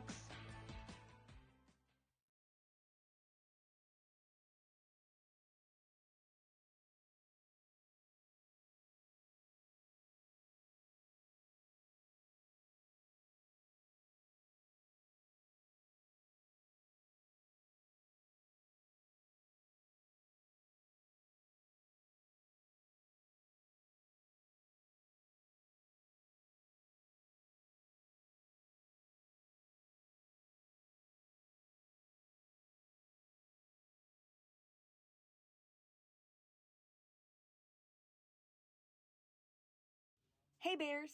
Are you a freshman or senior? Freshman and senior portraits are now being scheduled. Watch your Baylor email for more information on how to reserve your sitting.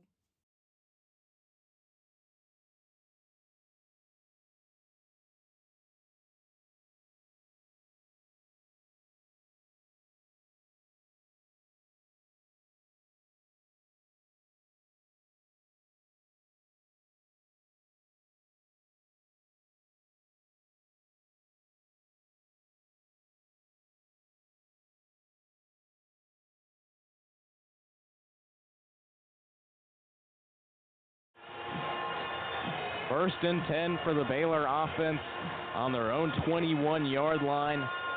Looking to close a 14-point gap. 8:17 remaining in the second quarter.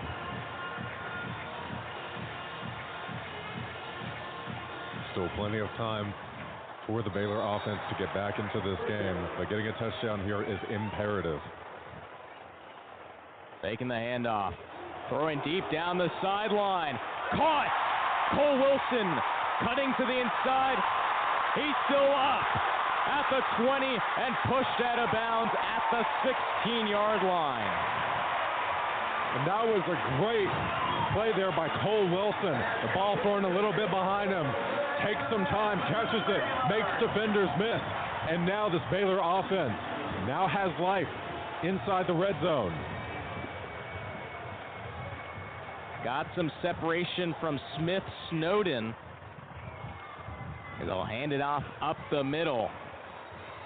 And no room to run for Michael Turner. So Cole Wilson now, 2 catches, 62 yards. That one going for 64. His first catch was on a screen, went for negative yards. Bears now at the 15-yard line. He finds Wilson on the flats. Jumps and pushed out of bounds at the 7-yard line, the 8-yard line. Blake Cotton pushing Wilson out of bounds. It'll be 3rd down and 3. And that catch by Wilson, the longest catch for him this year. 64 yards. His prior best was 57.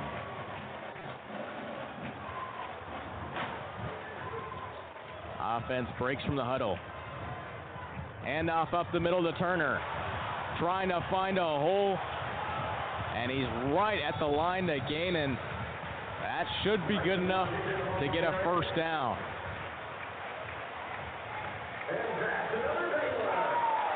Now this offense driving down the field, and Sawyer seeming more comfortable now. Even though he's still 9 for 20, not a great completion percentage, has 165 yards just in the first half. Baylor in the red zone, 1 for 2. Got a touchdown last time they went this far downfield. Fakes the handoff. Throwing up the middle. And he overthrows Ashton Hawkins. That was probably good that was overthrown there, as that was in double coverage. That was going to be a hard catch to make for Ashton Hawkins. Had to throw it over strong safety Teo Johnson with 4 solo tackles and a pass breakup against Cincinnati. Last year against Baylor, 2 tackles for loss, a touchdown return on a blocked field goal, 7 stops. Hands it off to Bryson Washington. He's met behind the line of scrimmage. Give it to Bryson Washington. It's not getting anything there, and now you're at a pivotal 3rd down. But in this game, it's 4-down territory, so that gives Spavital a little bit more leeway in what he can call here.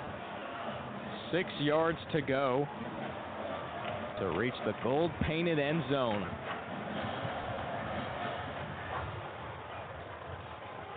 Two receivers both ways. Bryson Washington to Sawyer Robertson's left.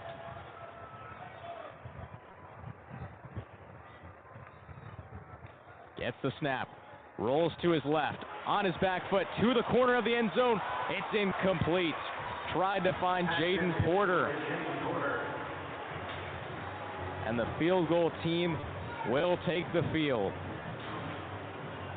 Interesting call here by Aranda. You'd love to get points on the board no matter what, but down 2 touchdowns versus Utah, and you know they're not going to stop scoring.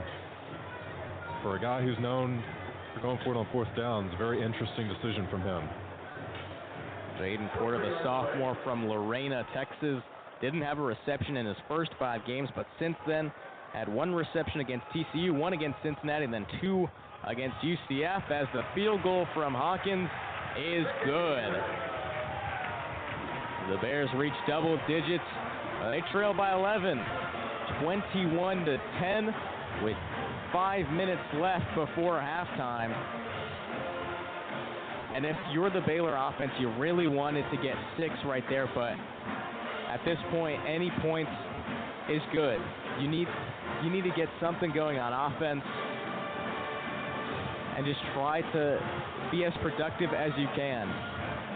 Oh, they definitely getting points is good, but will the defense be able to hold Utah on this drive and give Baylor a chance to make this a 1-score game, as I believe after halftime Utah will receive the ball first.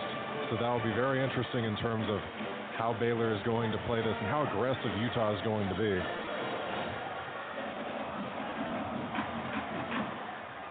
So that drive for Baylor, 8 plays, 73 yards, 3 minutes, 16 seconds taken off the clock to end in a chip shot 23-yard field goal for Connor Hawkins. Brett Armstrong booms this kick downfield, and they will rest in the end zone for a touchback. Now for this drive, as I talked about, the Baylor defense needing to corral the rushing game for Utah, and they did a great job last drive at getting pressure. So look for Kylan Reed, look for Amarian Winston to get in the backfield and try to disrupt Dampier. Last drive for Utah, 3 and out, had -2 yards. Daniel Bray motioned out of the backfield. Dampier looking down the middle of the field. Finds J.J. Buchanan, who makes the low catch. Eden Thomas was signaling that it was incomplete, but the officials agree it was a completed catch. So 1st down and 10 for Utah on their own 36. Wayshawn Parker up the middle, and there he goes. Nothing but green grass ahead. Touchdown, Utah. just like the Ficklin rush earlier, just going right up the middle and seeming that nobody, either everybody's being blocked or just the assignment's totally off, and Utah able to get 2 easy touchdowns like that. In a cover 0, they only had Keaton Thomas up the middle, and he was being blocked. So Baylor's whole deficit continues to grow. A 64-yard rushing touchdown. Coming into today, Utah's offense only had 9 plays of 40-plus yards. And they've had 2 touchdowns that have gone for over 60 yards. Kyle Whittingham said on Monday that that's been a focal point. He said mainly the deep ball, but that focus was a lot on these explosive plays, getting these big chunks, whether through the air or on the ground, and they've been able to find it on the ground, and Devin Dampier hasn't really had to use his arm a whole lot today. And give it to Utah for making the adjustment early in the game. They tried a lot of jet sweeps, outside runs, nothing being really productive. And for a minute there, it was like Baylor's defense was really corralling the run game. But now running right up the middle has seemed to be continually successful for this Utah offense, with them getting big chunk plays out of it. And Baylor, at this point, the offense is going to have to score, and I keep saying it every single drive, because this Utah offense is not going to slow down whatsoever.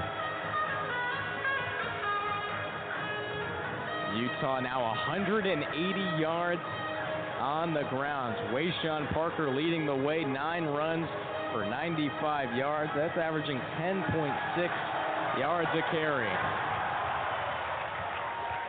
This kickoff will be grabbed by Cole Wilson inside the 5. Running to the left, bouncing around a couple of Utah players.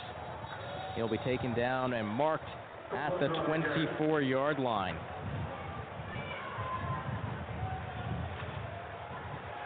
Now down 28-10. Still, as I said before, you can't, and you talked about as well, you can't put Sawyer into a hero ball situation.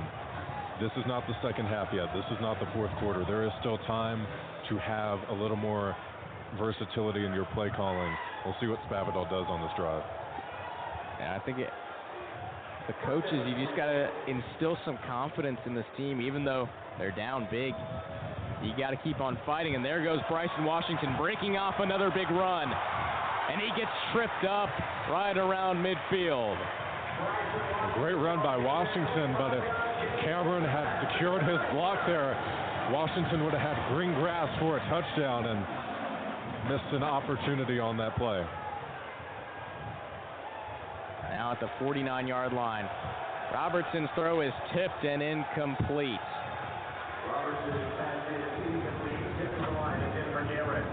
Logan Fano,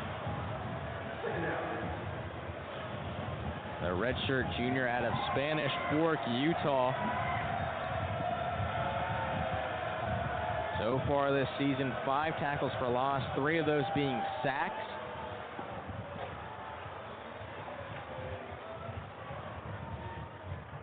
Robertson faking the handoff. He's going to the sideline once again. Overthrows Cole Wilson. And on these passes, even though Cole Wilson was able to catch that 64-yarder on the previous drive, a lot of these passes either seem to be behind or too far forward. Sawyer has to hone in on his accuracy, as right now his completion percentage is only 38%. 9 for 24, 165 yards, a touchdown, and an interception thus far. 3:44 left in the second quarter. Throwing to the right side has Josh Cameron open. Pushed out of bounds at around the first down marker. It'll be marked a yard short. So it'll be 4th down and 1 on the Utah 42-yard line. Baylor not wasting any time with the hurry-up offense. Bunch formation. Hands it off down the middle. And And it looks like that'll be enough for a first down from Caden Knighton. Great job by Knighton falling forward there as he got hit immediately as soon as he got the ball. Good job by him having some grit to get through the tackle there and get a first down for Baylor. Baylor looking for a much-needed answer. They trail by 18.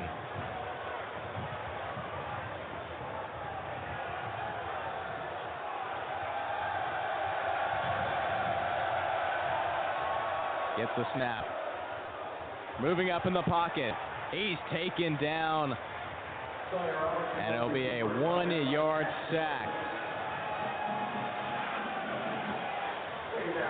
That was one of those plays where Sawyer trying to do it on his own there and take the ball himself, but just no lanes open and immediately enveloped by the Utah defensive line. Now it's by Cash Dillon, who now has 3.5 sacks on the season. Bears get the snap off right before the 2-minute timeout. Finds Josh Cameron down the sideline. Gets enough for a first down. Player is down in the backfield, though. Looks like Omar Ibedion is down again. He went down earlier in this half. So it will be the 2-minute timeout. 1:57 remaining in the first half here at McLean Stadium. We'll return for the final 2 minutes before the teams go into the locker rooms. You're listening to Baylor Football on the Baylor Lariat Radio.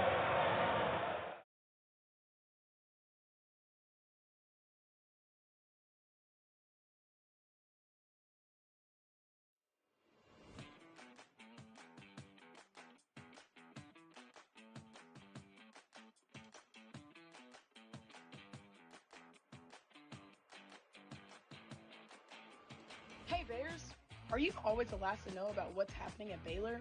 Are you left quiet in a group when talking about last week's game? Well, you haven't gotten your morning buzz yet. Did you know you can get your dose of current Baylor news every Tuesday through Friday straight to your inbox? The Baylor Lariat Morning Buzz e-newsletter provides you with breaking Baylor stories, local events, and in-depth sports coverage daily. You can be in the know on all things Baylor. If you aren't already buzzing, go to BaylorLariat.com. That's BaylorLariat.com and click the subscribe now to get your morning buzz from the Baylor Lariat. News for the students, by the students. We'll see you in your inbox.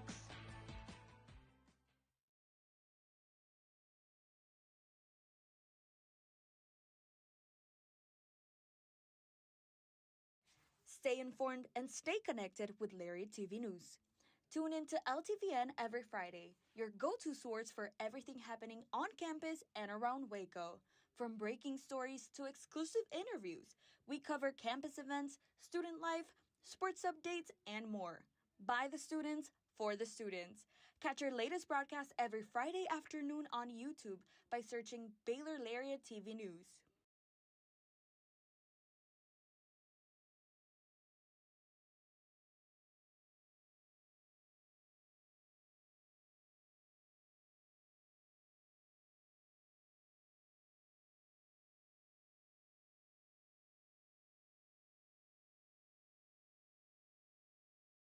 Hey Bears!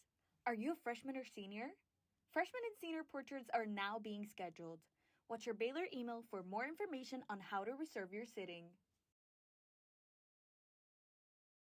2 minutes left in the first half here from McLean Stadium. The Bears down 28-10, but that's not keeping the Baylor fans down. To our left, we have two whole sections going on three of guys taking off their shirts, waving them around like rally towels, enjoying themselves.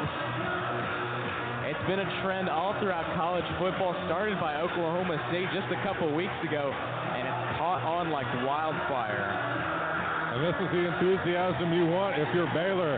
The fans have been kind of criticized all season for not being enough into the games. And now, just from these two sections, you can hear it all throughout the stadium. They're cheering. Almost filling up 3 whole sections of the upper bowl, right behind the end zone, opposite to the Jumbotron. 1st and 10 for Baylor. Throw the outside, a short one.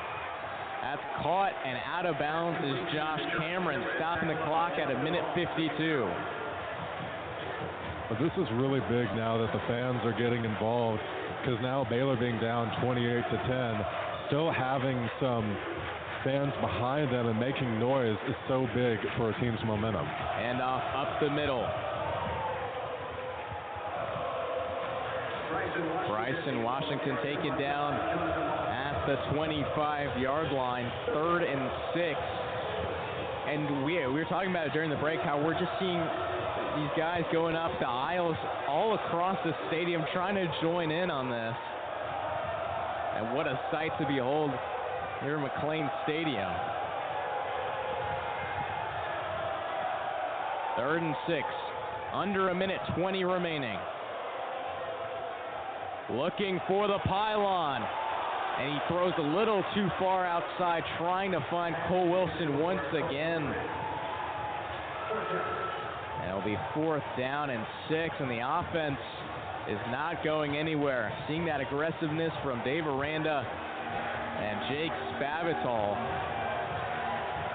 And this is a play here that if Baylor doesn't make, this could be a death sentence for them for the rest of the game. But if they get a touchdown on this drive, they could be right back in it. 4th down, 6 yards to go on the Utah 25-yard line. Robertson gets the snap, under pressure, throwing on his back foot, way overthrows Josh Cameron. And it'll be a turnover on downs, a miscommunication as boos rain out Plain Stadium.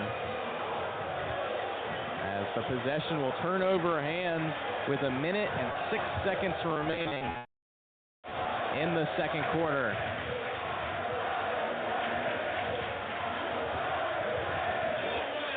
And now cheers ringing out from the student section, but not positive ones. No, and it's not been a positive game all around for Baylor. Hand off to the left side. Wayshawn Parker breaks a couple of tackles, and he will be brought down by DJ Coleman for a 7-yard gain on 1st down. And now Utah in a position where they're up multiple scores. They can just kind of take it easy during this drive and take down the clock to halftime. Dampier looking to throw, under pressure. And down he goes. Amarian Winston, his 2nd sack of the night. Amarian Winston has done such a great job of getting pressure tonight. Him and Kylan Reed have been really the only 2 defensive players that have been consistently great throughout the entirety of this first half. Before transferring to Baylor, as Baylor calls a timeout with 37 seconds left, Amarian Winston, over 3 seasons at Oregon, played 30 games, only had half a tackle for loss across his 27 total tackles. Coming into tonight, had 2 sacks, and has now doubled that total, leads the team with 4. And such a key difference maker for this defense tonight, and stopping this game from even being worse than it already is for this Baylor defense.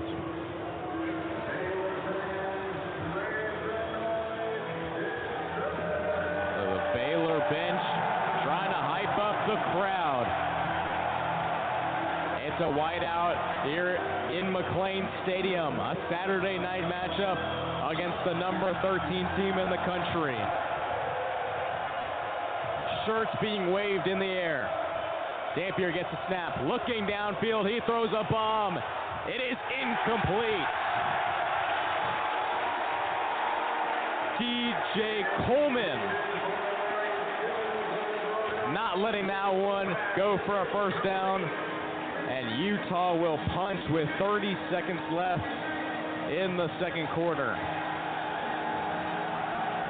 Such an interesting play calls by Utah, having 2 passes there during that series when they really could have just taken it down to halftime, and now giving Baylor the ball back with 30 seconds to go. Ryan Phillips. It's a high fly ball, short. Josh Cameron races on to make the catch at the 45-yard line. Ryan Phillips, the transfer from Missouri State. 2 weeks ago, had 2 punts inside the 20-yard line against Cincinnati. But Baylor, now with 22 seconds left, will look to get into field goal range, trying to cut this lead down to 15. They trail 28-10.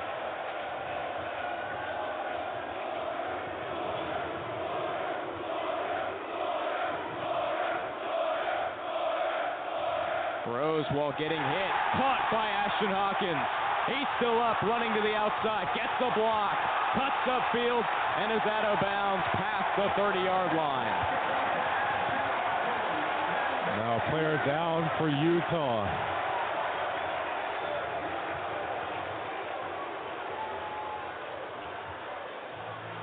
Talking about the catch there by Hawkins. Great job by him getting out of bounds too and stopping this clock. And Baylor with 2 timeouts still have an opportunity to get one more pass play in and try to go for the end zone before having to settle for a field goal. And now the students going back to positive chants, cheering, "Let's go Baylor."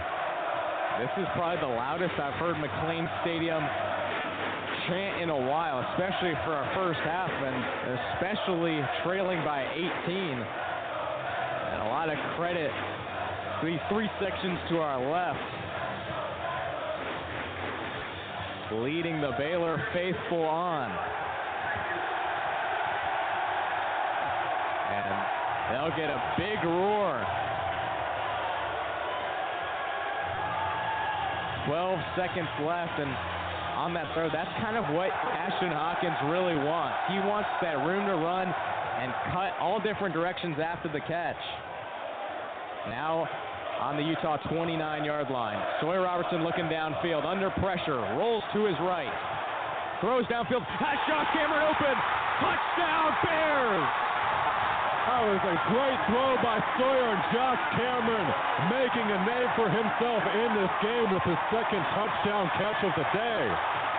Robertson evading the pressure, rolling to his right, throws on the run, gets Josh Cameron, who scampers in 4-6 with 4 seconds left in the 2nd quarter. And that is the momentum this team needed going into halftime. And now we have a game again.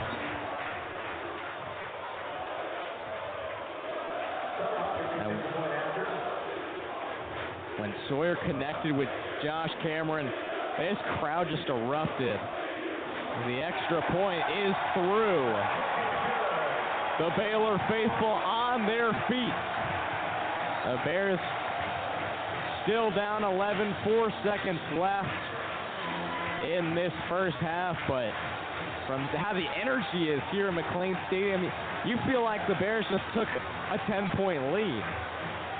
Really, I mean, this is, like you said, this is the most I've heard the fans the entirety of this year, and really making their presence known and really shifting the momentum of this game too, because before everything seemed dour, and the fans got involved. Offense now starting to click, and even though you're down 28-17, there's still a chance.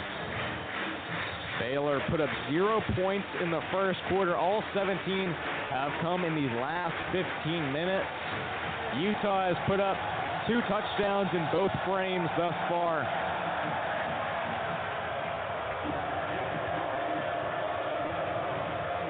So now going into the second half, it's going to be pivotal for Baylor to make some of these adjustments and for Sawyer to continue this little run he's been on at the end of the second quarter.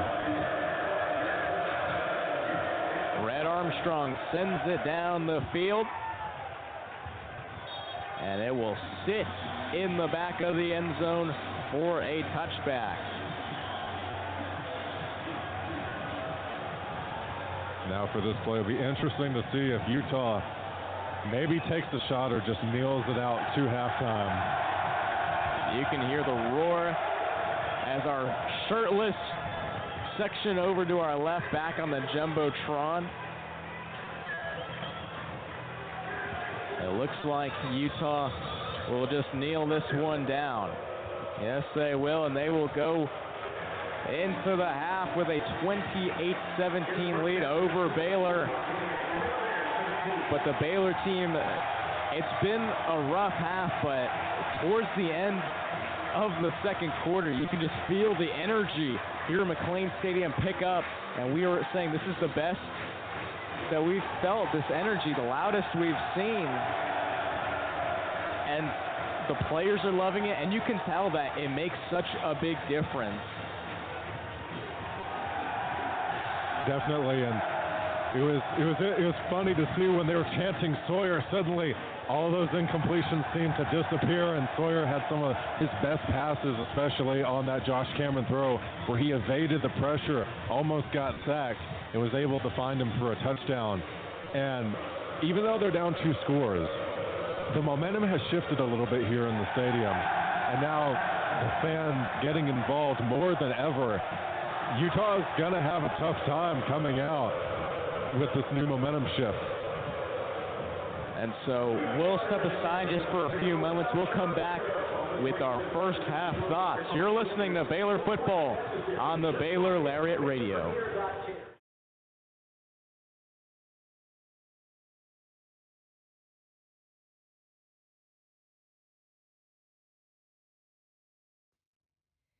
Hey there, Bears. Are you living your best life this year at Baylor? Well, we've got great news. The Baylor Roundup Yearbook has been right there with you, capturing those memories at every event. So don't forget to buy your 2022-23 Baylor Roundup Yearbook today and share your memories with friends and family for generations to come. But wait, did you already graduate? Don't worry, we've got you covered. We have yearbooks dating all the way back to 1896.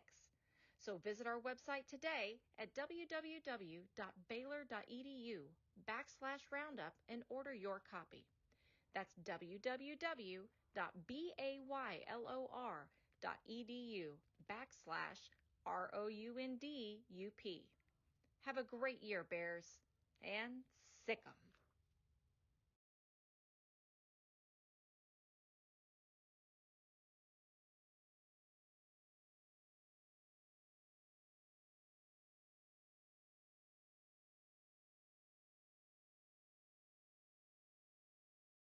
Hey Bears!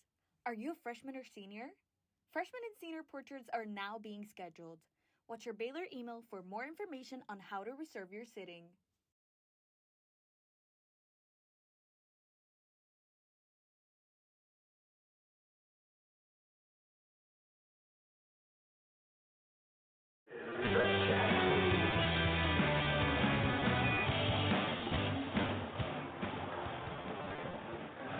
Baylor down 11. They trail 28-17 at halftime. And it was a rough start to this ball game for the Bears. Trailed 14-0 at the end of the first quarter. Put up 17 points over the last 15 minutes. Utah 14 more. Baylor outgaining the Utes 362-243. Sawyer Robertson has started to pick it up late in that first half. 14 for 31, 244 yards, a pair of touchdowns, a lone interception. Bryson Washington looks like he's back to his old self. 11 runs, 95 yards with a long of 40. Caden Knighton right behind him, 4 runs, 16 yards. And then for the receiving, 4 receivers thus far for Baylor. Josh Cameron leads in receptions with 5. He has 54 yards and a crucial 2 receiving touchdowns. Ashton Hawkins leads with yards, 4 catches, 88. Cole Wilson, 3 catches, 69 yards. Michael Trigg, only 2 catches for 33 yards, but really started to feel out the game as it went on. A couple of early drops starting to gain some possession. And then for Utah, Devin Dampier hasn't really had to use his arm all that much thus far. Only 4 for 11 for 64 yards and a touchdown. Wayshawn Parker leading this elite running scheme. 10 runs, 102 yards, and a touchdown. Bird Ficklin, the backup quarterback, with a 67-yard touchdown run.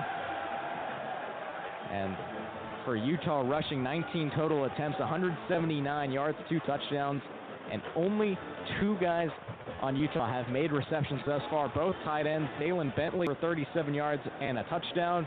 J.J. Buchanan with 2 catches, 27 yards on 4 targets. And really what's been the story and what's really kept Baylor down so far is how incapable they have been of stopping the run and stopping explosive plays from happening on the ground. I mean, definitely that's been the story of this game so far, and what we knew would happen going into it with Utah having a top 10 rushing offense. And the thing that has really hurt Baylor is when Utah rushes up the middle, because early in the game, there were a couple rushes to the outside, didn't get much. They weren't really using Wayshawn Parker, and that was when he was trading punts. And then suddenly when they started to use Wayshawn Parker, started to go up the middle, then you get these big chunk plays that have really hurt the Baylor defense. And outside of Kylan Reed and Amarian Winston, none of the defensive players have really showed up past the first quarter. And a lot of these touchdowns are really big plays. You have a 64-yarder, 67-yarder. You have a 25-yard passing touchdown. A lot of these are chunk plays, so this is holding them, but it's just when they get to these moments where they just find a gap down the middle, and then it seems that the safeties are nowhere to be found, and then everybody's getting blocked up front, and that's when they get behind. And so far in this game, they have not been able to stop these chunk plays in the second half.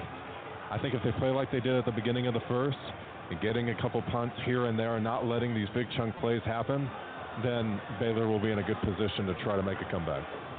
3 of their 4 touchdowns today have been for over 60 yards. You had the Elijah Davis 65-yard pick 6, Wayshawn Parker 64-yard touchdown run, as well as a Bird Ficklin 67-yard touchdown run as well. And for that Baylor defense, Devin Bobby leading the way with 6 tackles, 1 for loss. Keaton Thomas 5 of his own with 1 for loss. But a big story for that pass rush has been Amarian Winston. 2 sacks on the day, doubles his total of the season, leads a Baylor team that has struggled mightily with the pass rush, dead last in the Big 12 in sacks coming into tonight with only 9 team sacks. But it's really started to throw Devin Dampier off his game when he does take the ball and throw it. Definitely, and you know, them being at the bottom of the Big 12, not even having double-digit sacks going into the game, I think that was a part of this defense that Utah might have not been accounting for, is the pass rush. And they've done a really good job today when, like you said, Dampier has gone back to throw, him only being 4 for 11. It was just that one play where Aranda went really into it with a blitz, and the defense was just caught off guard, and that ended up being the Bentley touchdown. But overall, Dampier has been contained, and you've had deflections from Kylan Reed and DJ Coleman that when he does get it downfield and he's not having to throw it out or he gets sacked, it's not being caught by any of the receivers. Yeah, Devin Dampier coming into tonight just short of 1,600 pass yards, had 15 touchdowns to 5 interceptions, but his legs have been working all season. 94 rushes, 520 yards, on the ground coming into tonight. And luckily for him, they haven't had to use the air game all that much. He's only thrown 11 times, and it's worked out. Those explosive plays have been the difference thus far for Utah. And going into the second half, what does Baylor need to do to limit these explosive plays and to get them back even with Utah? I think they need to have better tackling, of course, because throughout this game and a lot of those chunk plays, the tackling was just really poor. And so for them to get the players actually down behind the line of scrimmage, because they're getting there. It's just that they're not finishing these plays, and so for them, getting the tackles and also forcing Dampier into throwing and getting 3rd and longs and not settling for these situations where it's 2nd and 5, 3rd and 2, and then Utah can do whatever it wants with its rushing offense.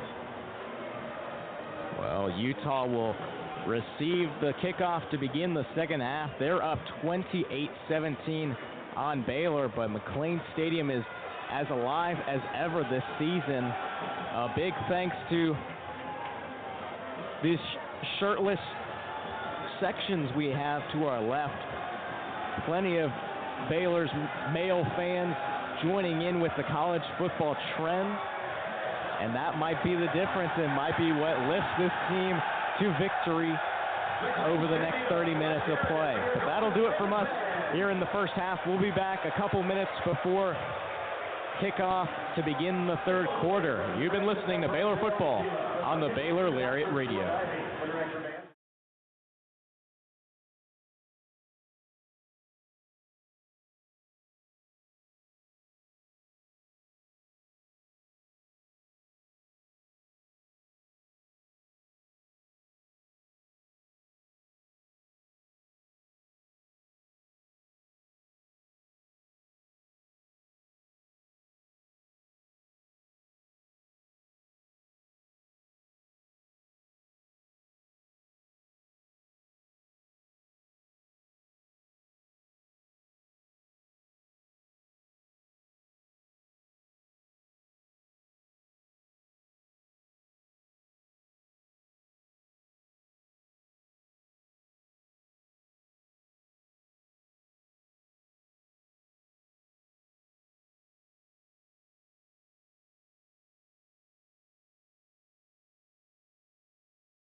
Are you living your best life this year at Baylor? Well, we've got great news. The Baylor Roundup Yearbook has been right there with you, capturing those memories at every event. So don't forget to buy your 2022-23 Baylor Roundup Yearbook today and share your memories with friends and family for generations to come. But wait, did you already graduate? Don't worry, we've got you covered. We have yearbooks dating all the way back to 1896. So visit our website today at www.baylor.edu/roundup and order your copy. That's www.baylor.edu/ROUNDUP. Have a great year, Bears, and sick 'em.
Hey Bears! Are you always the last to know about what's happening at Baylor? Are you left quiet in a group when talking about last week's game? Well, you haven't gotten your morning buzz yet. Did you know you can get your dose of current Baylor news every Tuesday through Friday straight to your inbox? The Baylor Lariat Morning Buzz e-newsletter provides you with breaking Baylor stories, local events, and in-depth sports coverage daily. You can be in the know on all things Baylor. If you aren't already buzzing, go to BaylorLariat.com. That's BaylorLariat.com and click the subscribe now to get your morning buzz from the Baylor Lariat. News for the students, by the students. We'll see you in your inbox.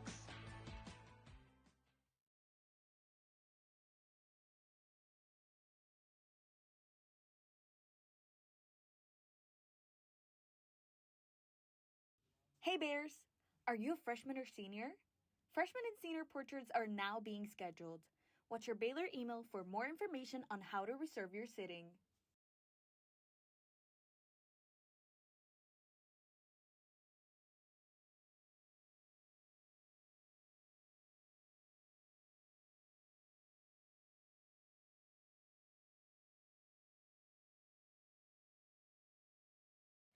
Stay informed and stay connected with Lariat TV News. Tune in to LTVN every Friday, your go-to source for everything happening on campus and around Waco. From breaking stories to exclusive interviews, we cover campus events, student life, sports updates, and more. By the students, for the students. Catch our latest broadcast every Friday afternoon on YouTube by searching Baylor Lariat TV News.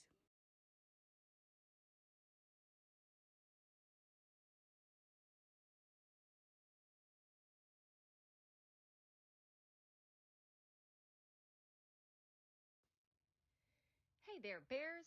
Are you living your best life this year at Baylor? Well, we've got great news. The Baylor Roundup Yearbook has been right there with you, capturing those memories at every event. So don't forget to buy your 2022-23 Baylor Roundup Yearbook today and share your memories with friends and family for generations to come. But wait, did you already graduate? Don't worry, we've got you covered. We have yearbooks dating all the way back to 1896. So visit our website today at www.baylor.edu/roundup and order your copy. That's www.baylor.edu/ROUNDUP. Have a great year, Bears, and sick 'em.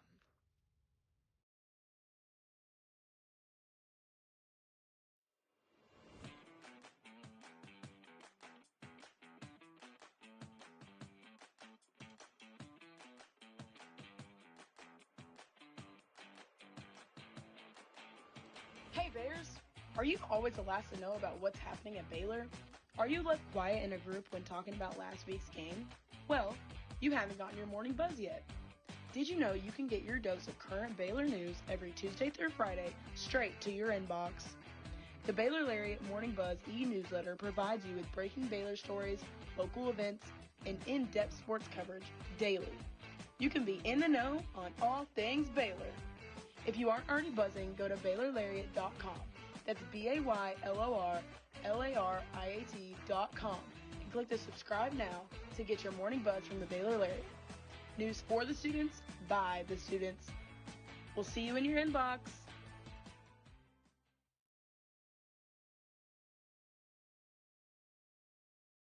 Stay informed and stay connected with Lariat TV News. Tune in to LTVN every Friday, your go-to source for everything happening on campus and around Waco. From breaking stories to exclusive interviews, we cover campus events, student life, sports updates, and more. By the students, for the students. Catch our latest broadcast every Friday afternoon on YouTube by searching Baylor Lariat TV News. Hey Bears! Are you a freshman or senior? Freshman and senior portraits are now being scheduled. Watch your Baylor email for more information on how to reserve your sitting.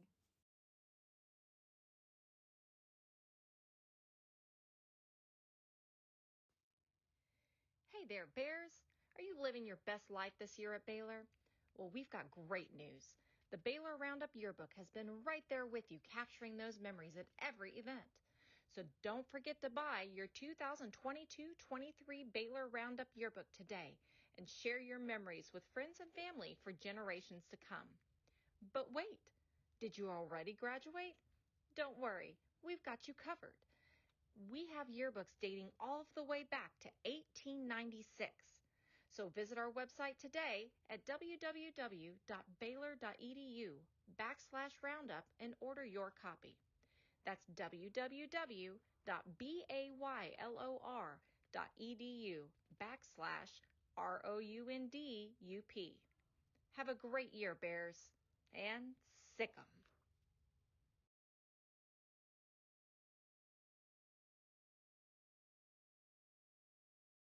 Stay informed and stay connected with Lariat TV News.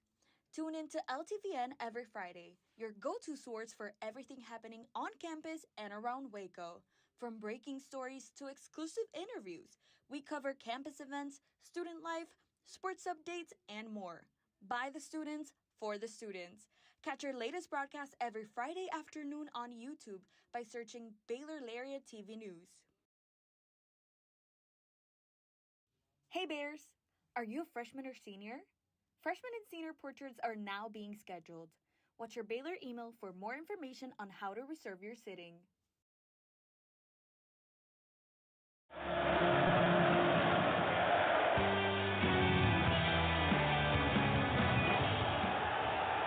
Welcome back to Baylor Football on Baylor Lariat Radio. Utah is currently up 28-17 over Baylor, as Connor Hawkins just kicked it off and Utah returned it for a couple of yards. Now to start this second half, Utah looking to build off of their lead. And Baylor looking to make a stop here to try to get back within one score in this ball game.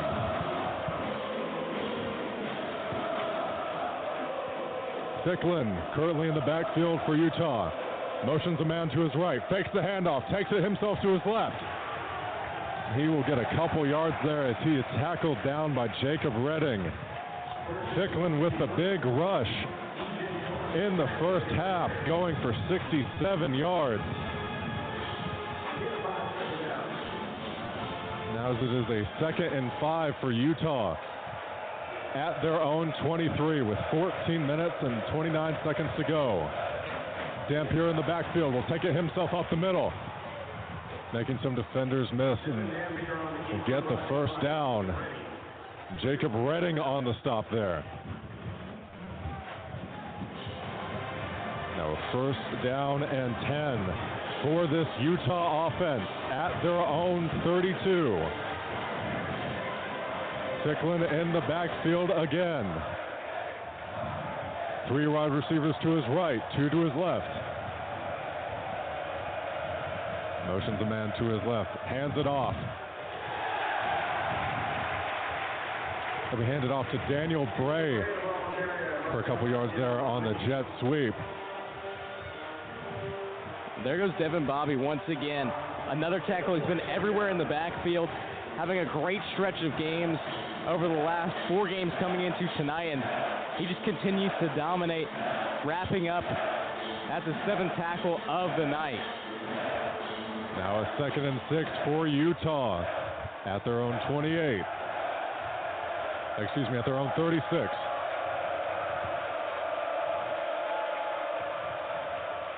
We'll hand it off to Wayshawn Parker.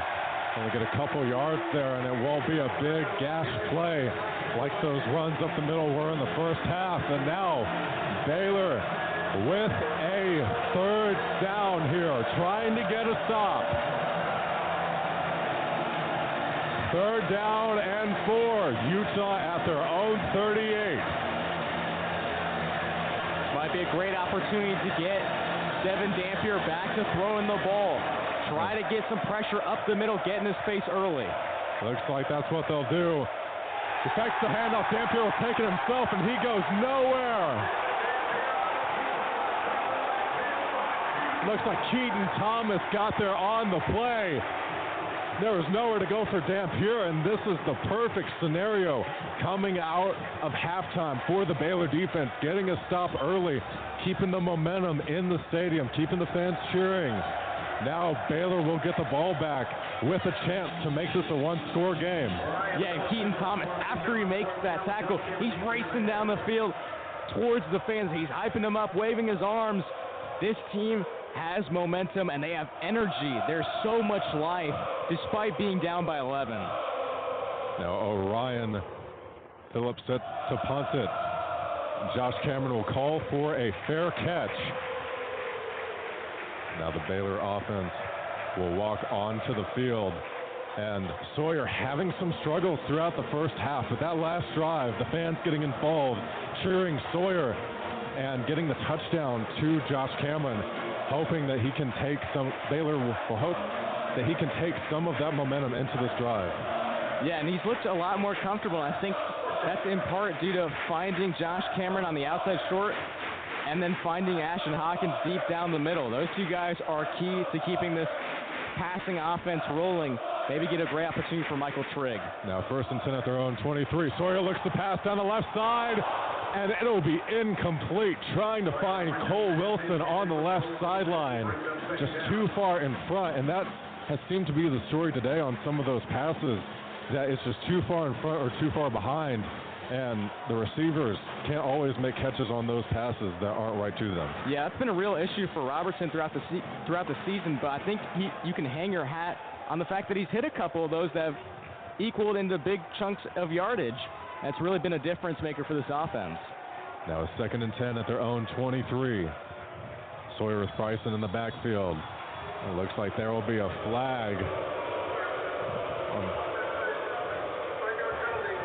Be a false start on Bryson Washington. That will push the Baylor offense back even further. Looks like Bryson Washington was just a little too antsy there on that play, causing the false start. Yeah, I think what caused that is that you see Lander Barton just starting to break for that A-gap.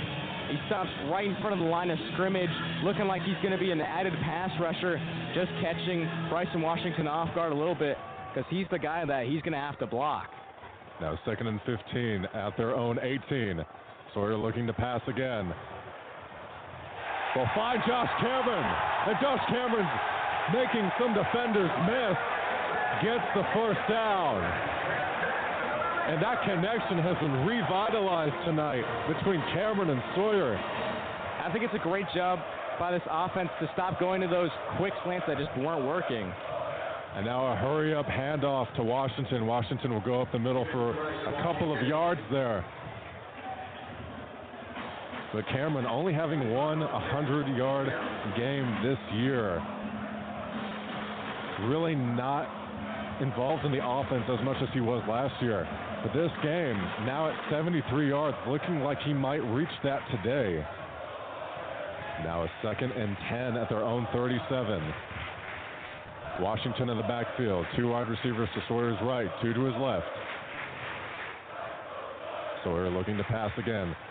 Quick pass down the middle, incomplete, intended for Cole Wilson, and that one was just behind him, and very scary pass there, could have been picked off. And now a 3rd and long for this Baylor offense. Yeah, on those dagger routes like that with Cole Wilson, that's just all timing. He had plenty of room right in front of him to make the catch. You just got to time it up, but I think you got to give a lot of props to this O-line going up against a front 4 that's had 13.5 sacks coming into tonight. And Sawyer Robertson has had a pretty clean pocket most of tonight. Now on 3rd and 10, Sawyer looking to make something happen, rolling out to his right. And he finds Cameron for another first down.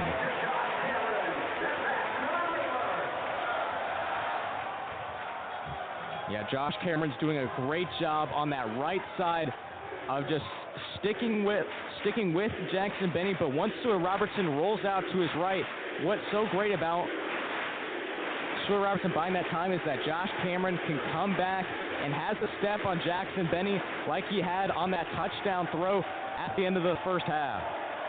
Now 1st and 10 at their own 49. Sawyer with 2 wide receivers to his right, 2 to his left. Fakes the handoff to Washington. Jump ball downfield, and it is caught. Josh Cameron making a circus catch.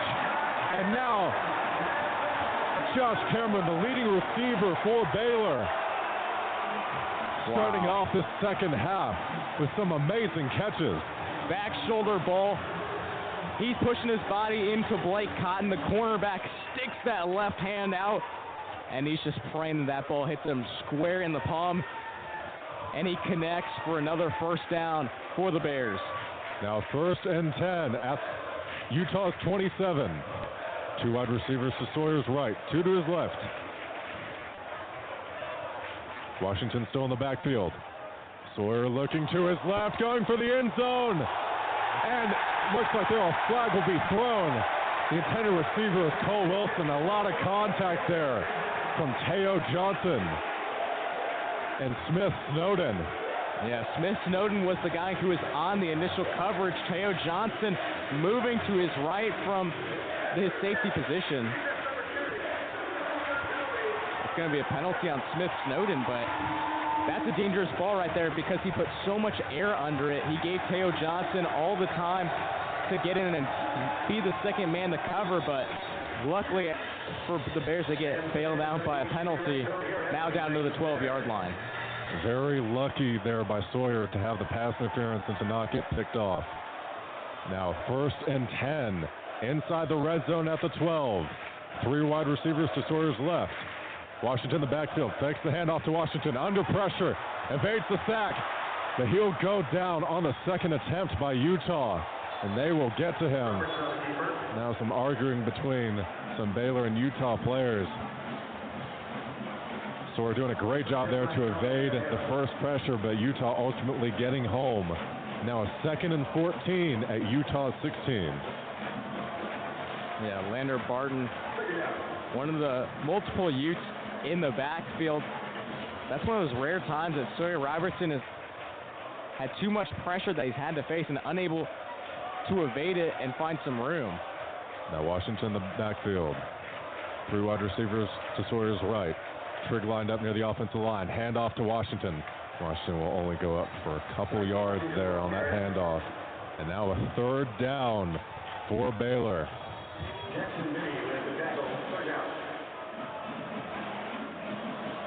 The 3rd and 12 at Utah's 14. Utah making some substitutions.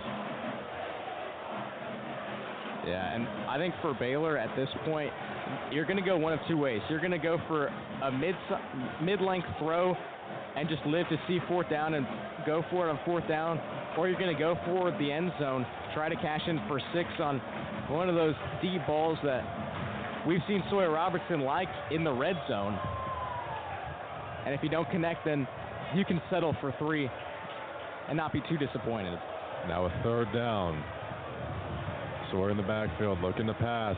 Looking down the middle for Trigg, and it was in triple coverage and tipped. Pass intended for Michael Trigg. Now 4th down, and Baylor will look to take the points here, bringing on the field goal unit, and that would put them within 8 and 1 score. Connor Hawkins, 1 for 2 today with field goals. Connor Hawkins in field goal formation on 4th down. 31 yards away. Trying to make this a 1-score game. Hawkins with a kick and is up and good. And that will cap off a 9-play, 63-yard drive for Baylor. Now only behind Utah, 20-28 with 8 minutes and 9 seconds to go in this 3rd quarter. And we'll be back with Utah's response here with Baylor Football on Baylor Lariat Radio.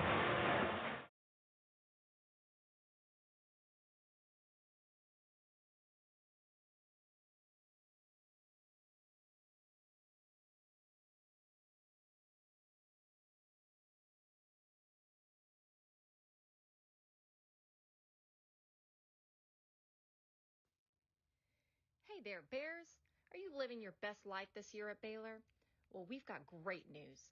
The Baylor Roundup Yearbook has been right there with you, capturing those memories at every event. So don't forget to buy your 2022-23 Baylor Roundup Yearbook today and share your memories with friends and family for generations to come. But wait, did you already graduate? Don't worry, we've got you covered. We have yearbooks dating all the way back to 1896.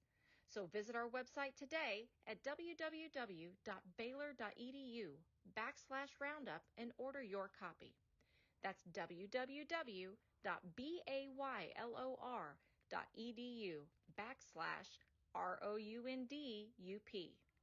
Have a great year, Bears, and sick 'em.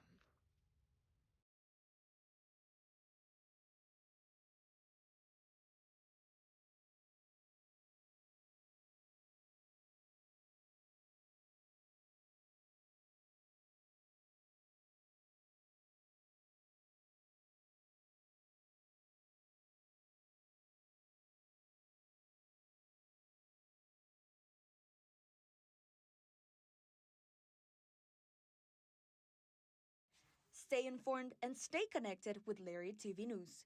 Tune in to LTVN every Friday, your go-to source for everything happening on campus and around Waco. From breaking stories to exclusive interviews, we cover campus events, student life, sports updates, and more. By the students, for the students. Catch our latest broadcast every Friday afternoon on YouTube by searching Baylor Lariat TV News.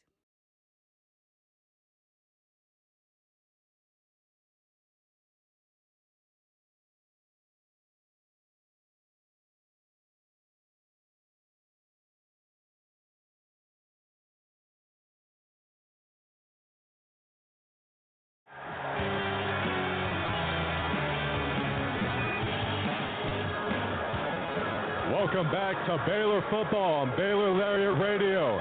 McLean Stadium has come alive as Baylor has crawled back from down 28-10, now only trailing by 8 as Utah leads 28-20. Now set to kick off is Rhett Armstrong with 8 minutes and 9 seconds to go in this third quarter. Rayshawn Glover and Teo Johnson, the returners for Utah. And the kick is off. Rayshawn Glover will take it out. Has some room, but is met before he could get to the 20-yard line. Looked like there was life on that kick return, but quickly swallowed up. Now Utah looking to respond. Dominated the entirety of the first half, and then Baylor getting a score at the end of the second quarter. Now coming out in this second half, getting a score as well, and seems now the stadium's involved and Utah might be on the back foot. Yeah, I think for this defense, you got to do what you did well last drive, is you got to close off the middle. That's what's been your success, and that's what's killed you. Now a fake handoff and a pass to Dalen Bentley, trying to do a hurdle at the end of the play, but will be taken out of bounds by Kylan Reed. Oh, Bentley just shoved Devin Bobby when he was coming back from the Baylor sideline. That's what happened earlier, too, some stuff with Devin Bobby, and there wasn't any penalties called and none there as well, as Utah will have a first down and 10 at their own 26. Yeah, Devin Bobby, he can get a little feisty at times. Definitely not your friend if you're his matchup. Now Ficklin stiff arms the man and keeps going. Baylor trying to catch him, but they will not, and Ficklin will get another long touchdown in this game. The freshman having the night of his life, and that will go for a new career long of 74. That's unacceptable from the Baylor defense. Multiple missed tackles, what should have been a fairly easy opportunity to bring Ficklin downfield by Tyler Turner, and he just couldn't get it done. And Ficklin just breaks one off for 74 yards. You got to be better about tackling, and that's about as bad as it can get. Now Dylan Curtis here for the extra point, and he will kick it up and good. 35-20, Utah extending their lead. And with that, you've been listening to Baylor Football on Baylor Lariat Radio.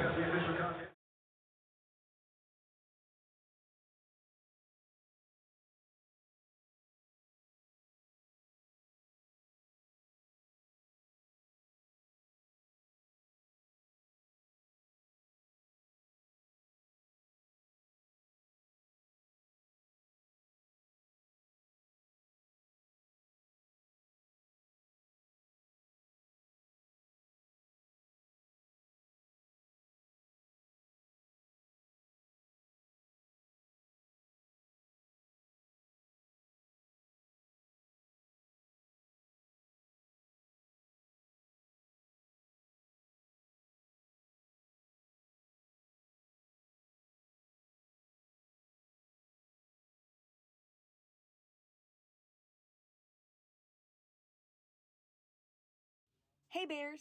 Are you a freshman or senior? Freshman and senior portraits are now being scheduled. Watch your Baylor email for more information on how to reserve your sitting.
We welcome you back to this Big 12 matchup between Utah and Baylor.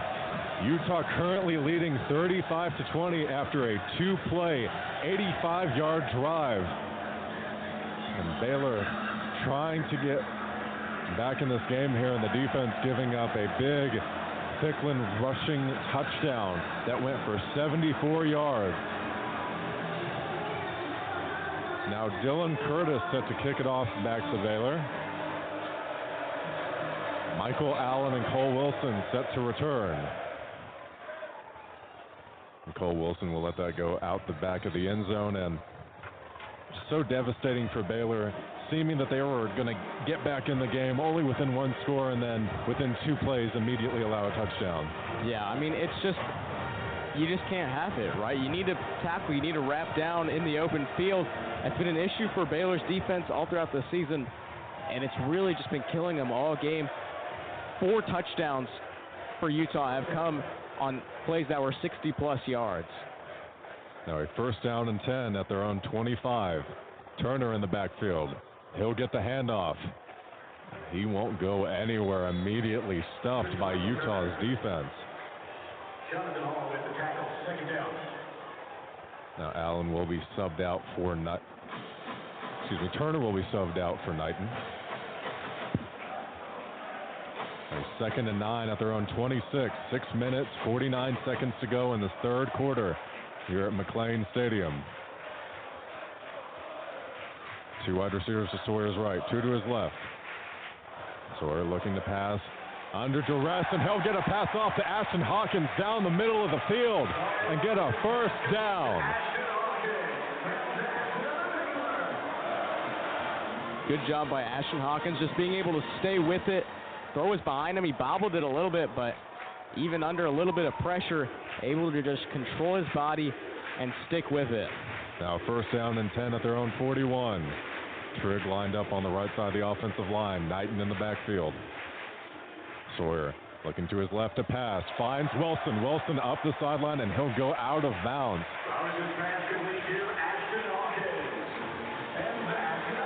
And that'll be a first down for Baylor. Baylor ringing off 2 straight first down plays. That would be a first down and 10 at the Utah 41. Sawyer will hand it off That'll be Knighton going up the middle and being stuffed. And the Baylor rushing game is really strong in the first half, and really this second half has been all Sawyer so far.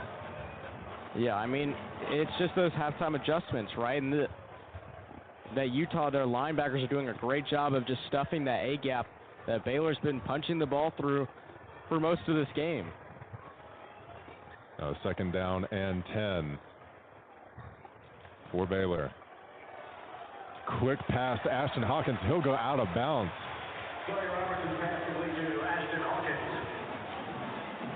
Sawyer ringing off a couple quick passes here, getting that confidence up from a shaky first half. But now being faced with a third down and 3 at Utah's 42. Bryson Washington has come back out onto the field. 2 wide receivers to Sawyer's right, 2 to his left.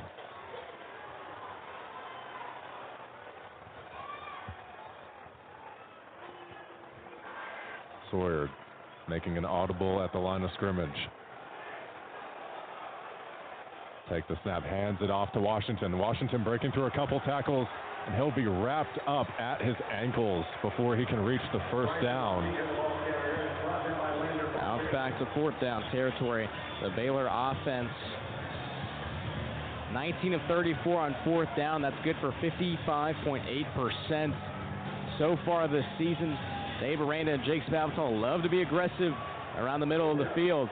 And this prime opportunity on 4th and short. 4th and 3 at Utah's 42. 3 wide receivers to Sawyer's left, 1 to his right, and there will be a penalty. I think it might be a false start.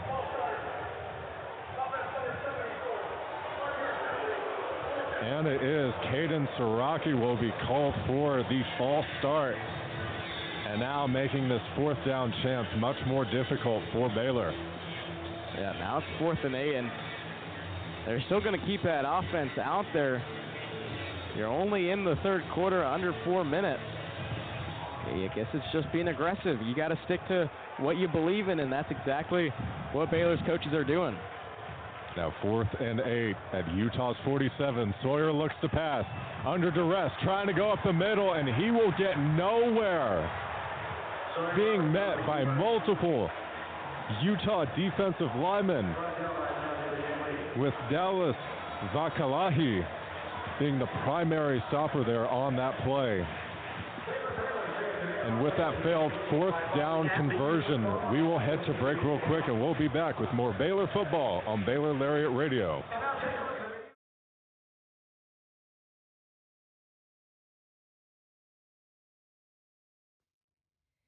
Hey there, Bears. Are you living your best life this year at Baylor? Well, we've got great news. The Baylor Roundup Yearbook has been right there with you, capturing those memories at every event. So don't forget to buy your 2022-23 Baylor Roundup Yearbook today and share your memories with friends and family for generations to come. But wait, did you already graduate? Don't worry, we've got you covered. We have yearbooks dating all the way back to 1896. So visit our website today at www.baylor.edu/roundup and order your copy. That's www.baylor.edu/ROUNDUP. Have a great year, Bears, and sick 'em.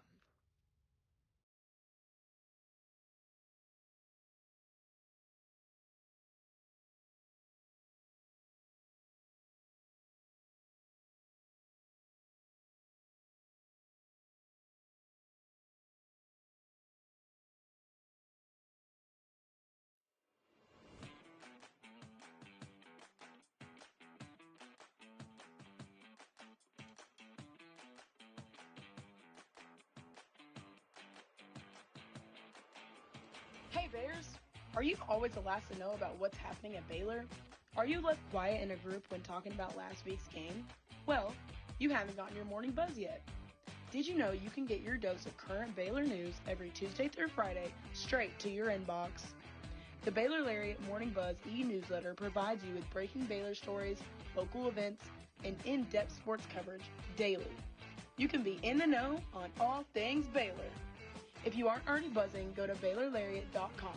That's BaylorLariat.com and click the subscribe now to get your morning buzz from the Baylor Lariat. News for the students, by the students. We'll see you in your inbox.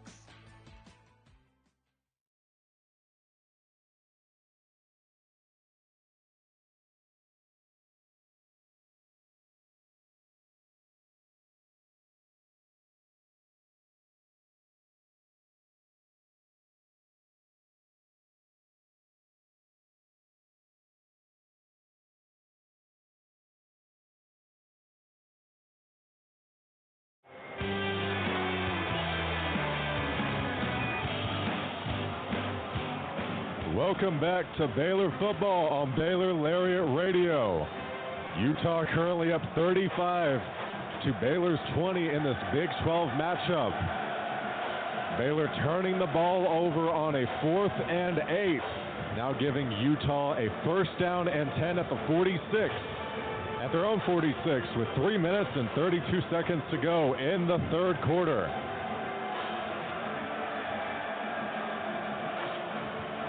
Fans still very much involved in this game. Baylor trying to stop the bleeding right now.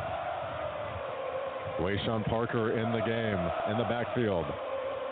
He'll get a handoff to him behind the line of scrimmage.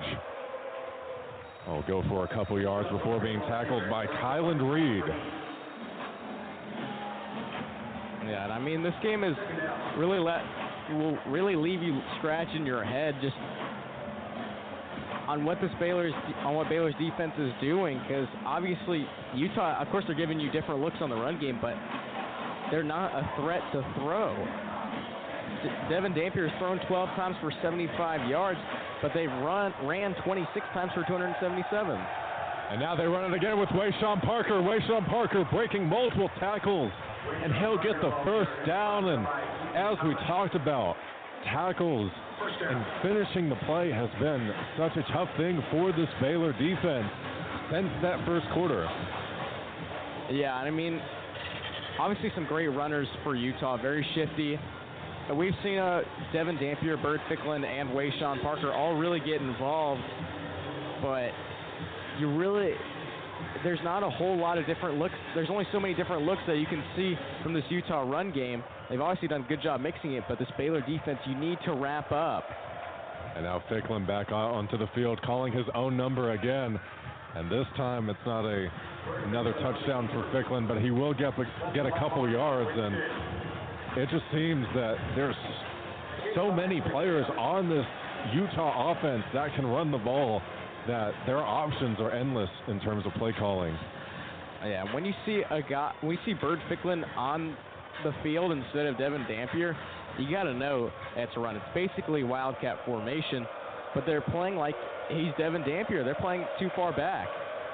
Now Dampier will take it himself this time, but he'll be met immediately by Cooper Lance. And now a third down for this Utah offense. Looked like a direct snap to Wayshawn Parker right there, and we've seen that a couple of times today. Baylor did a good job of controlling the middle of the field, which is where they've been getting hurt all night. Now you got to stop them on 3rd and 3, which, knowing Utah, they could go either way, pass or run. Now a 3rd and 3 at Baylor's 26. And Daniel Bray in the backfield with Dampier. 3 wide receivers to his right, 1 to his left. All lined up near the line of scrimmage in the offensive line.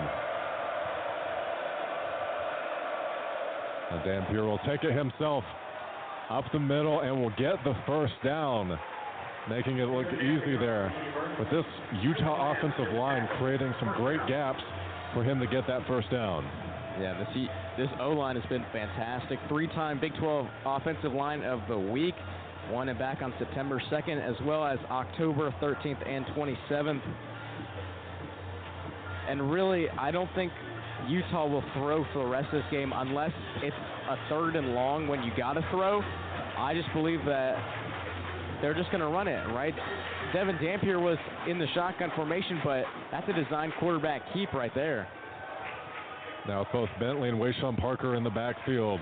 They'll hand it off to Bentley, and that will drain out the clock in this third quarter. And it will come to a close as Utah leads 35-20 over Baylor. And Baylor's defense just really been struggling and cannot stop the bleeding.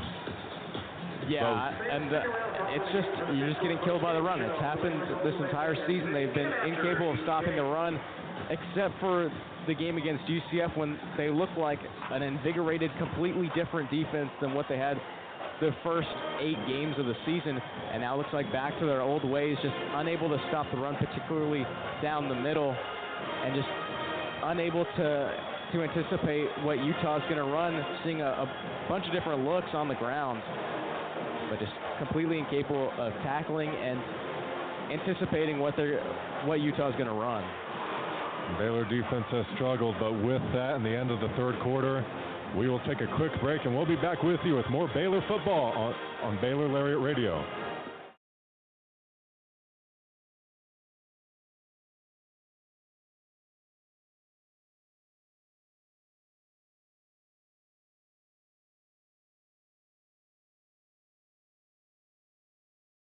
Stay informed and stay connected with Lariat TV News. Tune in to LTVN every Friday, your go-to source for everything happening on campus and around Waco. From breaking stories to exclusive interviews, we cover campus events, student life, sports updates, and more. By the students, for the students. Catch our latest broadcast every Friday afternoon on YouTube by searching Baylor Lariat TV News.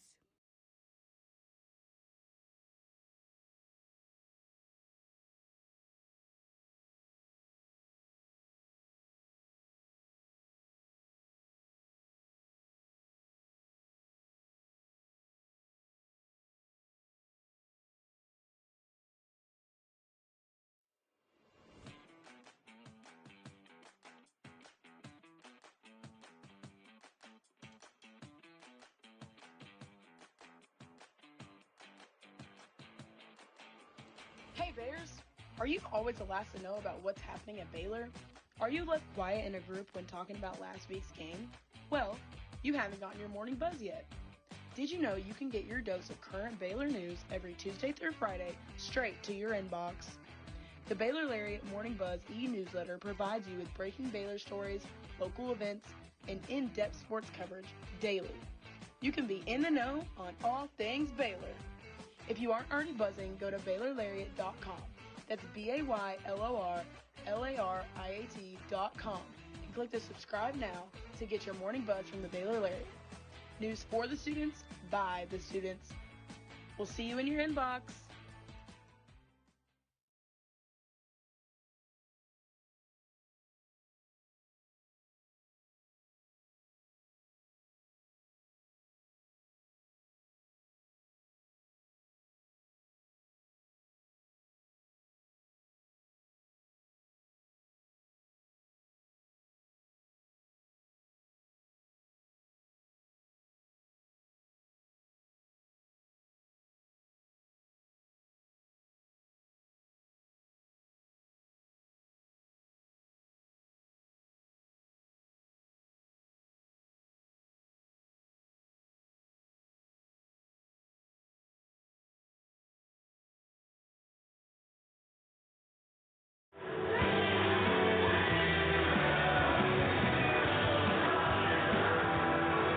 Welcome back to the start of the fourth quarter here at McLean Stadium. Utah up 35-20 over Baylor. I'm Aidan O'Connor alongside Jeffrey Cohen. And this Baylor defense has not been able to stop the rush. And now Utah on the doorstep of another touchdown, having a 2nd and 8 at Baylor's 17. Ficklin back in the game at quarterback. And he'll pass it this time to J.J. Buchanan, and it's caught. Faking the run there, and then a quick pass to Buchanan. And now they're set up with inside the 5-yard line. Yeah, that's fair. I mean, all he's done is run the ball. He hasn't even thought about using his arm yet until that play. It's just a great call by Kyle Whittingham and Jason Beck. just having him tuck it at the beginning, stop, and then sling that thing to your tight end, to J.J. Buchanan up the middle. Now they're set up in prime opportunity at the 3-yard line to punch in for 6. Now a 1st and 3 at the 3-yard line. And they'll hand it off. And did they get in? The referees are not signaling. They are signaling the touchdown now. It was close to the goal line, but it will be a touchdown for Utah, and they will extend their lead.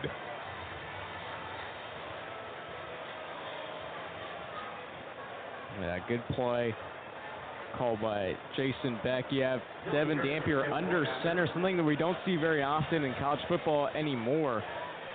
Started going to his right, trying to follow his offensive line, and once he realized he didn't have any room on the edge, just pitches it out to Nakari Rogers, who's able to cut it upfield and dive in and reach over the goal line and break the plane for a touchdown. It'll be his 9th touchdown of the year as he leads the Utes with 9 rushing touchdowns. Now Dylan Curtis here set to kick the extra point.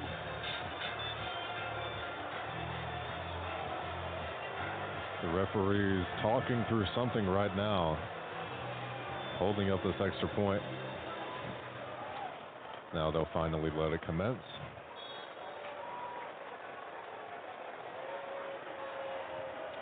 So we'll make it a 42-20 Utah lead if this goes through.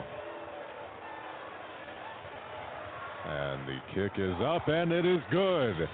Utah will extend their lead 42-20.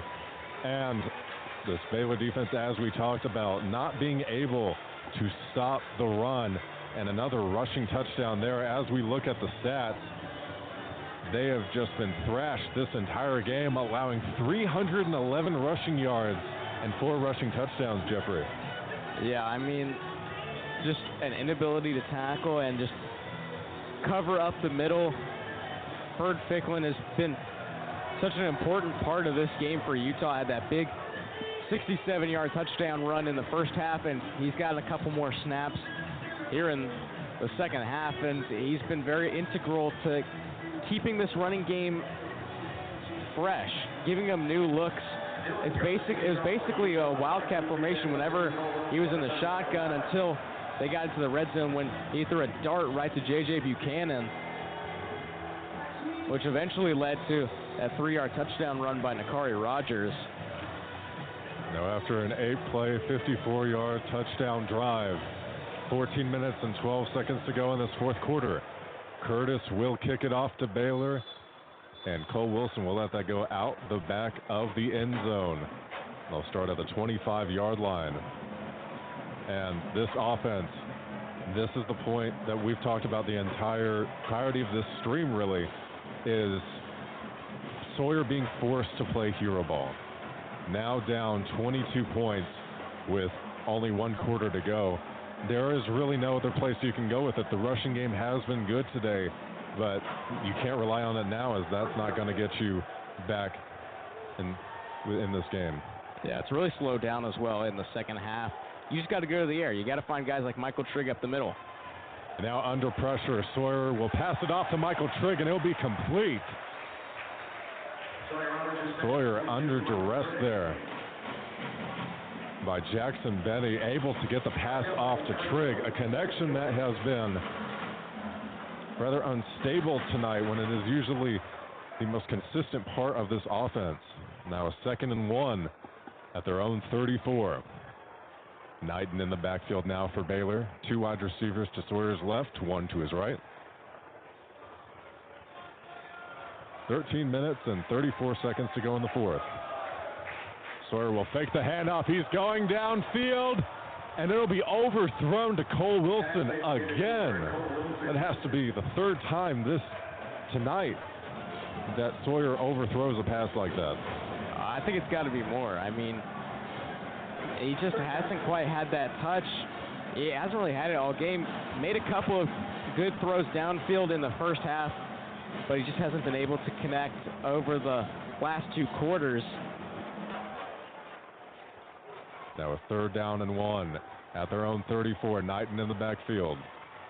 3 wide receivers to Sawyer's left, a bunch near the offensive line. Knighton run into Michael Trigg, but he'll bounce out to the left and will go up the middle for a first down. Running straight into Michael Trigg at the beginning of the play.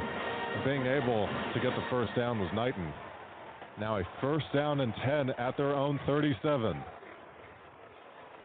2 wide receivers to Sawyer's left, 2 to his right.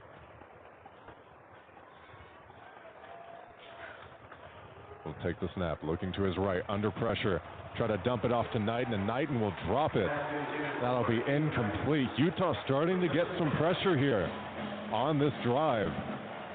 Yeah, Cash Dillon, the redshirt freshman out of Draper, Utah, one-on-one against Sean Tompkins, who just gets overwhelmed, can't keep him away from Sawyer Robertson, just going around Tompkins and forcing that incompletion. Now a second down and 10 at Baylor's own 37.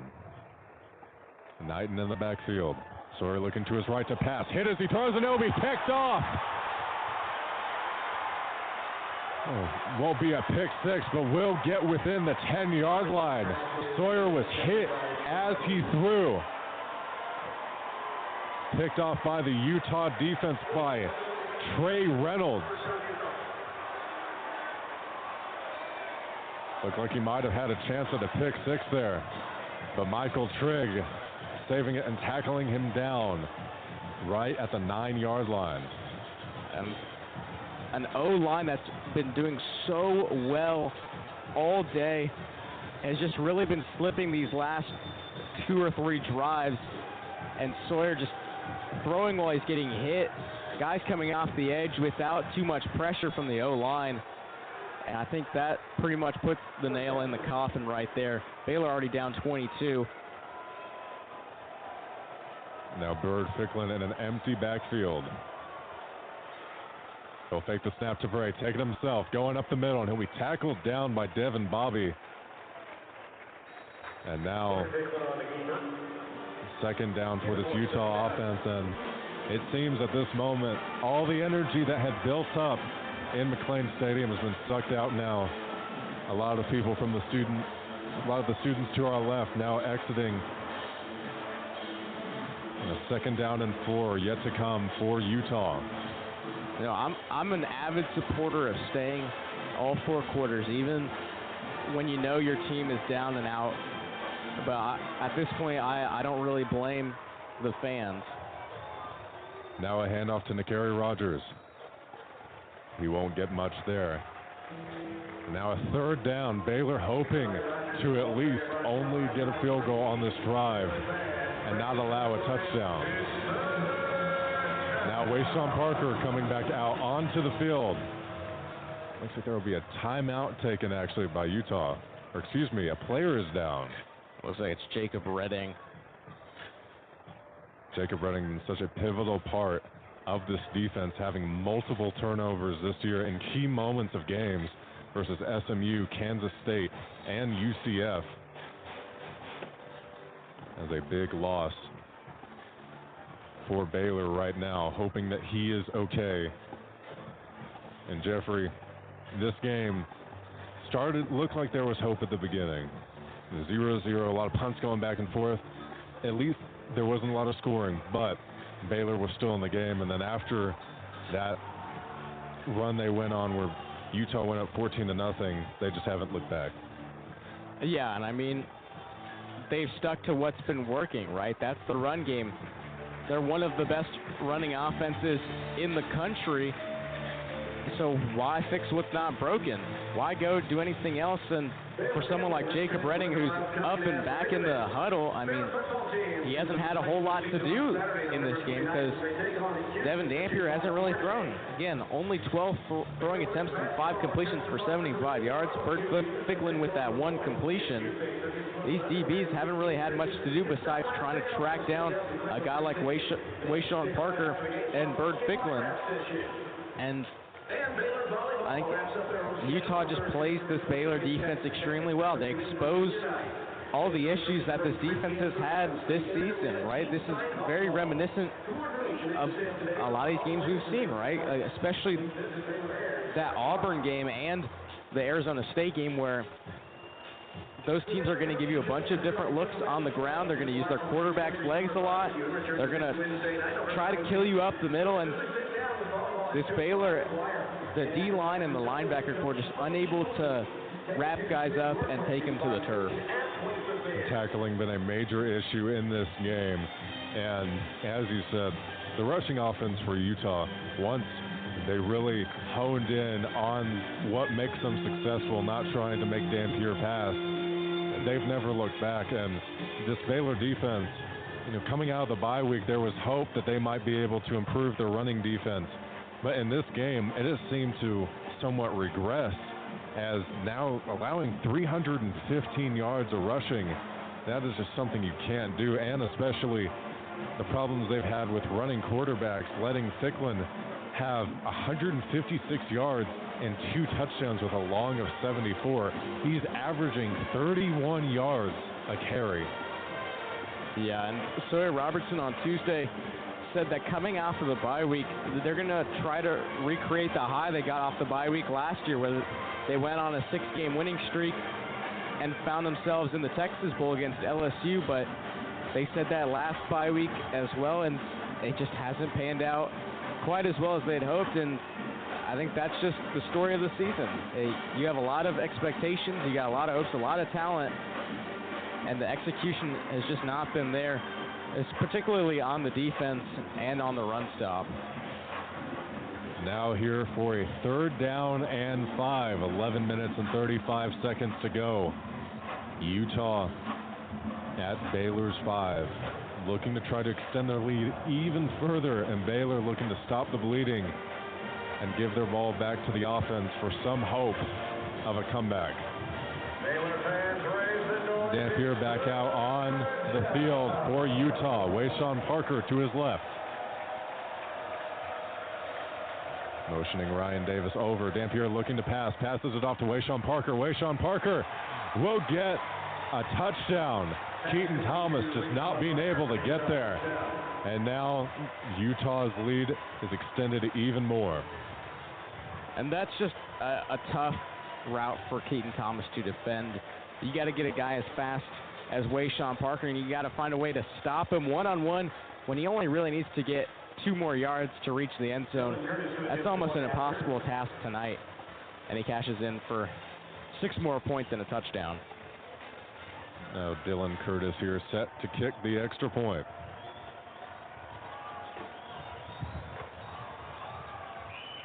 That is up and good.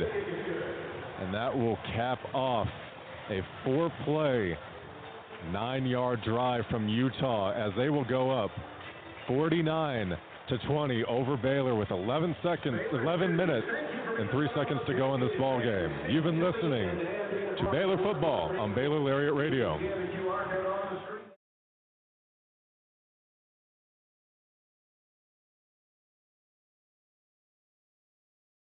Stay informed and stay connected with Lariat TV News. Tune in to LTVN every Friday, your go-to source for everything happening on campus and around Waco. From breaking stories to exclusive interviews, we cover campus events, student life, sports updates, and more. By the students, for the students. Catch our latest broadcast every Friday afternoon on YouTube by searching Baylor Lariat TV News.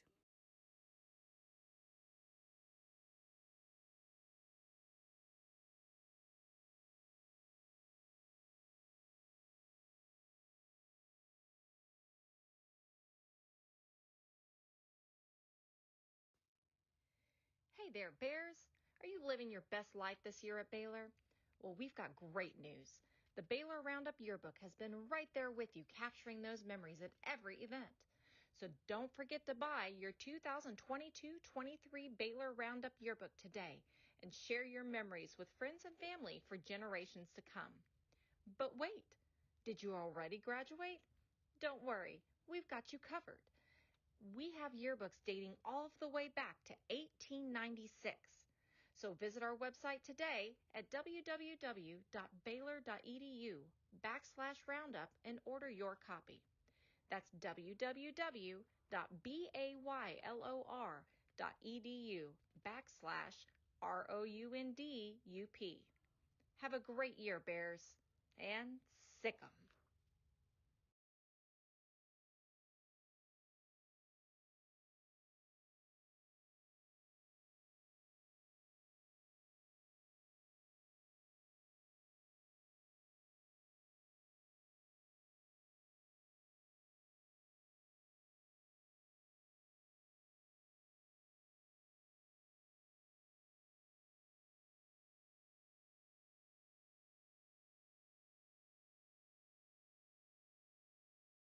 Hey Bears!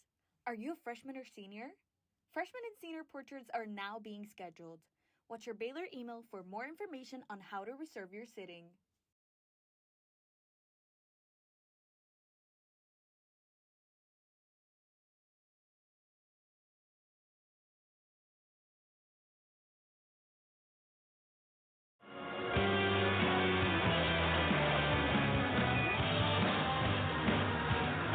Welcome back to Baylor Football on Baylor Lariat Radio. Utah extending their lead 49-20 over the Baylor Bears. With 11 minutes and 3 seconds to go in this fourth, not much time for Baylor to make a comeback. And this game has been all Utah. Yeah, this is the fourth time the Baylor defense has given up over 40 points in a game this season. And it's really, you had some energy going into halftime. You were down by only 11. You had a good stomp to start the second half on defense. But after that, it's just been kind of the same story. Big explosive plays and some more running from Utah. And they're running Baylor right out the building. And the kickoff, Cole Wilson will let it go back out the end zone. And Baylor will start with a 1st and 10 at their own 25. Trying to make something, if anything, happen on this drive as they are down 29. Yeah, I think at this point you just got to run your offense, right? Don't just throw every single time and act like you got to play hero ball, because I think this game is just too far out of reach. With that, they'll hand it off to Knighton, and Knighton will be met immediately behind the line of scrimmage. Levani Damouni on the tackle there.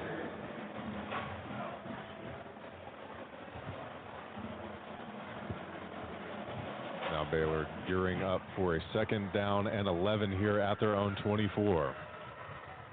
Knighton in the backfield. 2 wide receivers to Sawyer's right, 2 to his left. Sawyer will take the handoff to Knighton. Quick pass to Cameron. Cameron breaking some tackles, getting the 1st down. And he will not be denied as he will push forward probably another 3 or 4 yards from where he caught it. Oh no, looks like a Baylor player down in the backfield right now. Looks like Cole Wilson.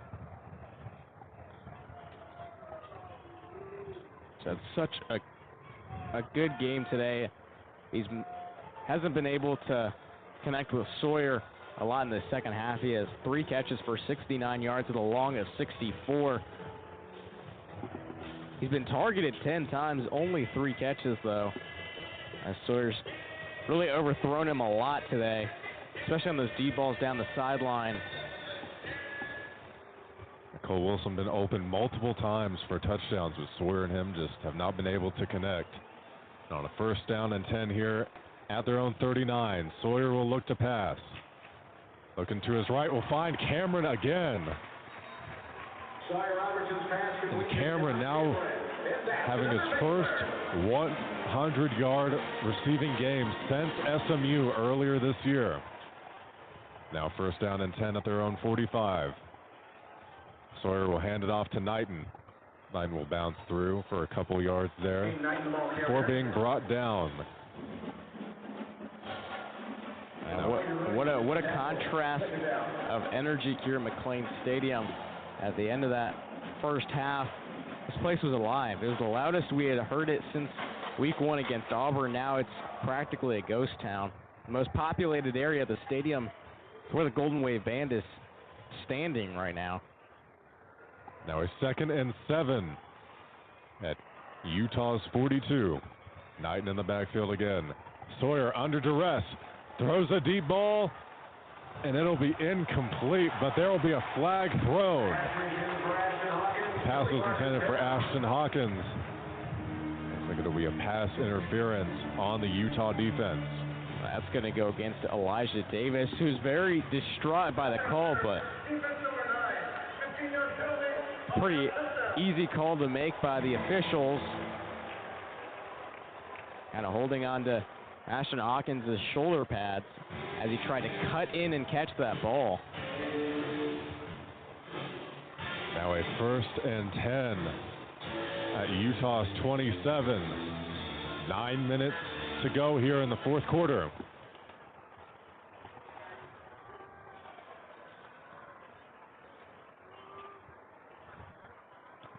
Sawyer making an audible at the line of scrimmage. Knighton in the backfield. 2 wide receivers to his right, 2 to his left. Take the handoff with a quick pass to Cameron on the outside, and Cameron will go out of bounds. Blake Cotton on the coverage. But it's good to see, even though obviously this game feels like a real downer for the Bears, at least for this offense, you've seen that connection between Robertson and Josh Cameron just be rekindled. That's now 11 catches for 140 yards. An elite performance by the redshirt senior. Now Sawyer looking to the end zone again. And it'll be caught. A touchdown for Cole Wilson. Cole Wilson, they haven't been able to find each other all night. Oh, and there's a scuffle breaking out in the end zone. They're going at it. Flags being thrown. Right after the Cole Wilson touchdown, there seemed to be a scuffle that broke out. Now teams being separated.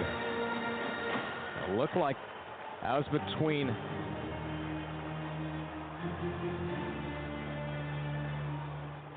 refs coming together to decide who the flag will be called on. Looked like it was between Cole Wilson and Teo Johnson. Right after the touchdown catch, some flags were thrown, and it's really been a testy game, and mainly between Devin Bobby and some of those receivers for Utah, but we've also seen guys like Ashton Hawkins and Cole Wilson get into it with those Utah DBs, and I think it really just started to boil over right there. A lot of Baylor's frustrations. The officials still talking it over in the end zone, who to give penalties to, because there could be a whole boatload going against both teams. Taking everybody off guard after that Cole Wilson catch. Multiple players involved, and here comes the call. There are 2 fouls on the play, 1 by each team. Unsportsmanlike conduct, Utah number 9. Unsportsmanlike conduct, Baylor number 0. They both threw punches, they're both ejected from the rest of the ballgame. And I think there has to be... Baylor number 6. There we go. I was about to say. He said number 0 on the unsportsmanlike conduct for Baylor, and that's Jackie Marshall, and I don't think Jackie Marshall had much say in that play, so it ends up being Ashton Hawkins and Elijah Davis who will be ejected from this ball game. Interesting, as those were not the players involved on the touchdown there.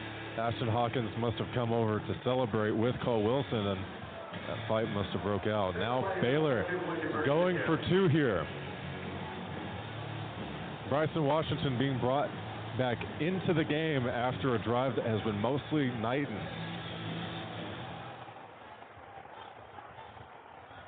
Now Baylor trying to get 2 more points on the board. Sawyer takes a snap, rolling out to his right. Evades the pressure and finds Cameron in the back of the end zone.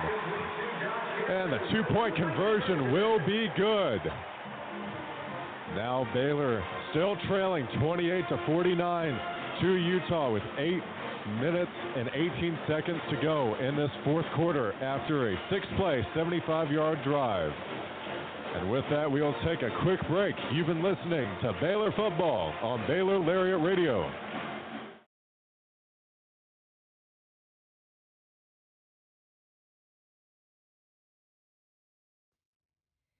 Hey there, Bears.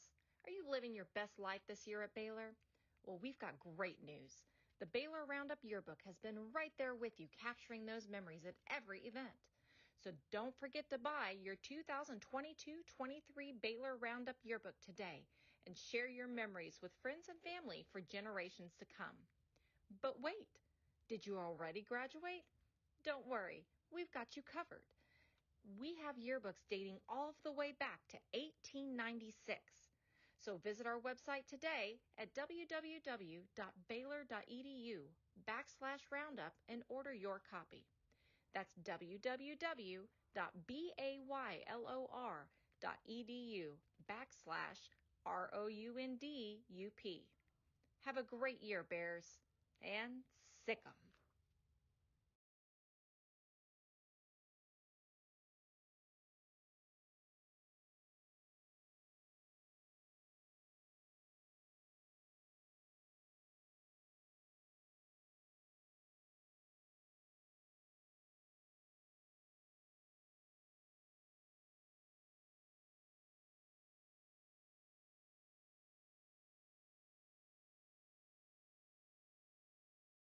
Stay informed and stay connected with Lariat TV News.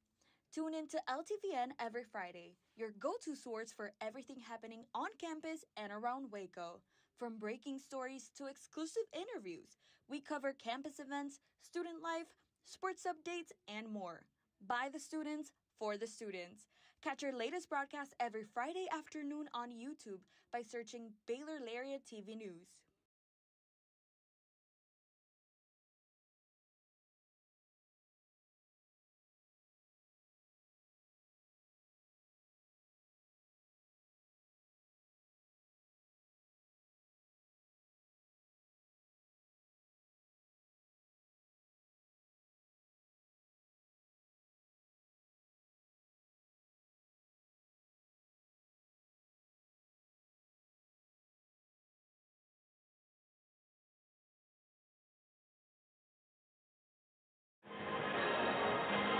Welcome back to Baylor Football on Baylor Lariat Radio. After a scoring drive by Baylor and a executed two-point conversion, they are now down 28-49 against Utah. Looks like Utah's lined up for an onside kick. Baylor not fully lined up for that, though. And Red Armstrong will just kick it off regularly and not do an onside kick. And that'll go at the back of the end zone. And now will be a 1st and 10 for Utah at their own 25. And like you said, the last drive for Baylor's offense, just letting it run normally, not trying to play hero ball, and getting a touchdown and a two-point conversion out of that drive. And 8 minutes to go. We've seen crazier things happen. Now it's time for this defense to try to get a stop here, and as they have not been able to do for a large majority of this game. Yeah, I think a three and out is mandatory right now. You got to keep Utah off the ball as much as possible. Now Ficklin in the game, handing it off to Daniel Bray. He'll go up the field for a couple of yards. Jacob Redding on the tackle. We've seen Daniel Bray on the receiving end of these jet sweeps. On Monday, head coach Kyle Whittingham said Daniel Bray's really kind of taken the place for Smith Snowden on the offense, who played a little bit towards the beginning of the season, played some offensive snaps in the first 4 games, but hasn't been in on that side of the ball in the last 5 games coming into tonight, and we haven't seen him yet. Now Ficklin taking the handoff, rolling out to his left, and he'll get the first down and more. Baylor defense not being able to contain the freshman. And like you said, a 3 and out was mandatory, and now with a new fresh set of downs. That pretty much puts away any hope of a comeback for Baylor at this point, as the clock will go below 7 minutes here in the ball game. It was very smart on the end of that run by Bird Ficklin, just to slide down inbounds, make sure Baylor doesn't have the chance to push you out of bounds or force you to stop the clock, and just let it tick and just eat it up as much as you can. Now Ficklin in the backfield again, fakes the handoff. Will go up the middle for little gain, being tackled down by Devin Bobby. Some more chippiness between the teams. Kylan Reed getting into it with a Utah offensive player. Yeah, it's Kylan Reed and Sione Motuapuaka kind of getting into it on the block downfield. Now a 2nd and 7 at their own 42 for Utah. Letting the clock wind down now at 6 minutes, 10 seconds. Ficklin will take the snap. Will try to pass it to Ryan Davis, and he will drop it incomplete. And Ryan Davis, the leading receiver for this Utah team the entire year, 650 yards today, has not even caught one pass, as this has been a run-dominant performance by Utah. Now a 3rd down and 7 coming up at their own 42. Baylor trying to make a stop.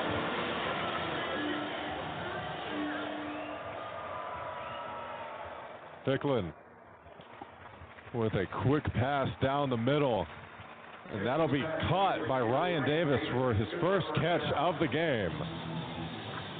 Now it'll be 1st down and 10 at Baylor's 49. Yeah, Ryan Davis against Cincinnati had 8 receptions and a season-high 132 yards and a touchdown. As he said, it hasn't really had any production in this run-heavy offense from Utah. Coming into today's 56 receptions, that was good for 2nd in the Big 12 and 16th in the FBS. Now with a 1st down and 10. It'll be a direct snap to Rogers, and Rogers will go up the field for a couple of yards. And now seems to be some more chirping here between the two teams. Looked like it was Ryan Davis and Jacob Redding there getting into it. Tensions high after that Ashton Hawkins and Elijah Davis ejection. Yeah, there's just been so much frustration boiling up around this entire team. And it's just never easy being down like this at home, especially when you had so much momentum going into half. And now a direct snap again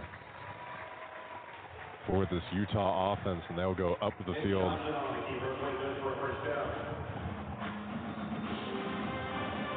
For a couple of yards there, as a timeout seems to be taken.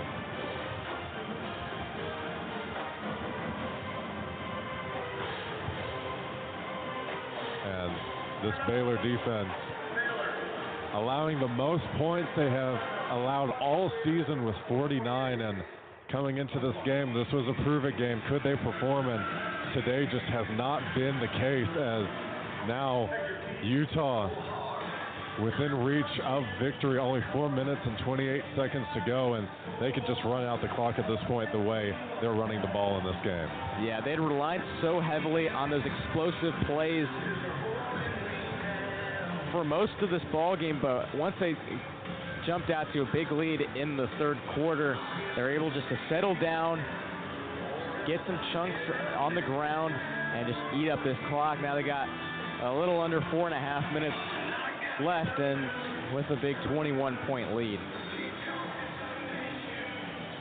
Now a 1st and 10 at Baylor's 38. Ficklin and Rogers in the backfield.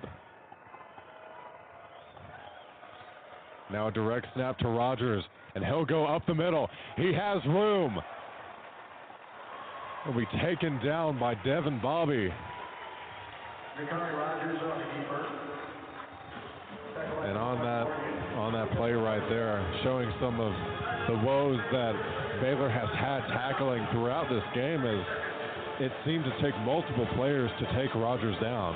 Yeah, Kamar and Morgan was trying to punch that ball out while at the same time trying to tackle Nakari Rogers, unable to just bring him down. He's just trying to punch that ball, and eventually it doesn't succeed, so Devin Bobby has to clean up after Morgan. And now Baylor taking a timeout, and first down and 10 here at their own 18. And at this point, it is for moral reasons, you know, for morale for this team to try to not allow 50, because even, you know, 49, most of they've allowed all season, but having people say that you allowed 50 can really be damaging to the morale of the team. And so right now, trying to take a moment to make sure that this drive does not end up in a touchdown or a field goal. Yeah, and it's also a great opportunity just to get in some guys that you don't see very often. Like we said, Kamar and Morgan, we have not seen him pretty much at all this entire season.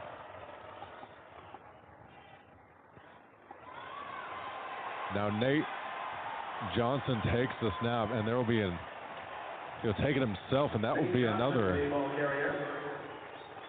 Excuse me, he'll be stopped down near the goal line. Referees were having to talk whether he had gotten a touchdown or not. Yeah, he was again, short. Pretty much for the last 5 to 10 minutes, Utah has not played with a quarterback, pretty much. I mean, Bird Ficklin is on the field, but he's not throwing. Devin Dampier hasn't been on the field for a little while, as they'll review it, but you got two guys in the backfield. You got Ficklin, and you have one of your running backs.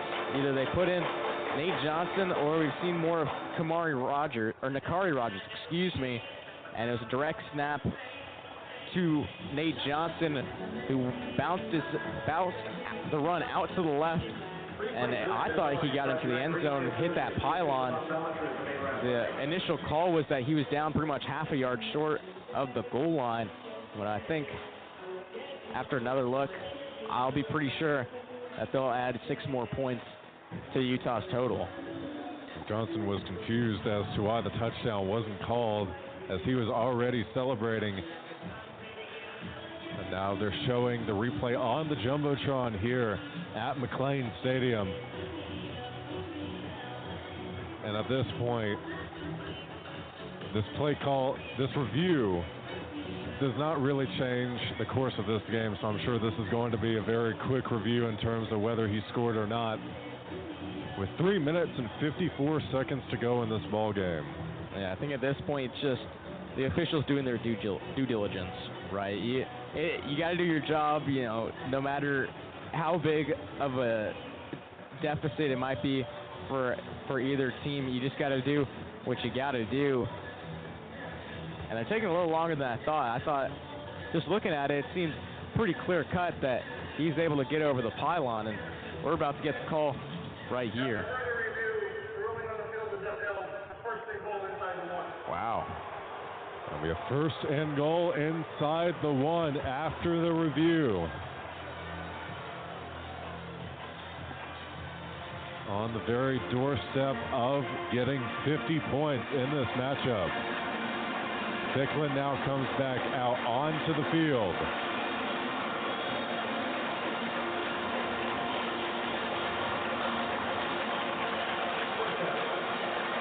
Three minutes and 45 seconds to go in this ball game.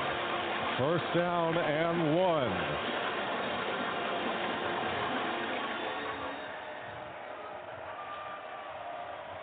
Ficklin motioning a man over. Will hand it off to Rogers, and Rogers will be in. A walk-in touchdown, and Utah scored over 50 in this game, and some more chirping between the two teams. Jackie Marshall.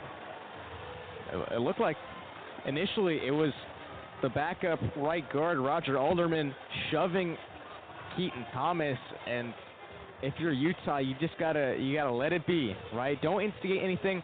Don't respond, because this game is over. After the play was over, unsportsmanlike conduct, defense number 0. That's his first unsportsmanlike conduct foul of the game. A 15-yard penalty will be set on the kickoff. Now, I don't really see how you could only give that on Baylor. I think Utah was at fault to some extent, but doesn't really seem to make too much of a difference. Now Dylan Curtis set to kick the extra point, and it is blocked.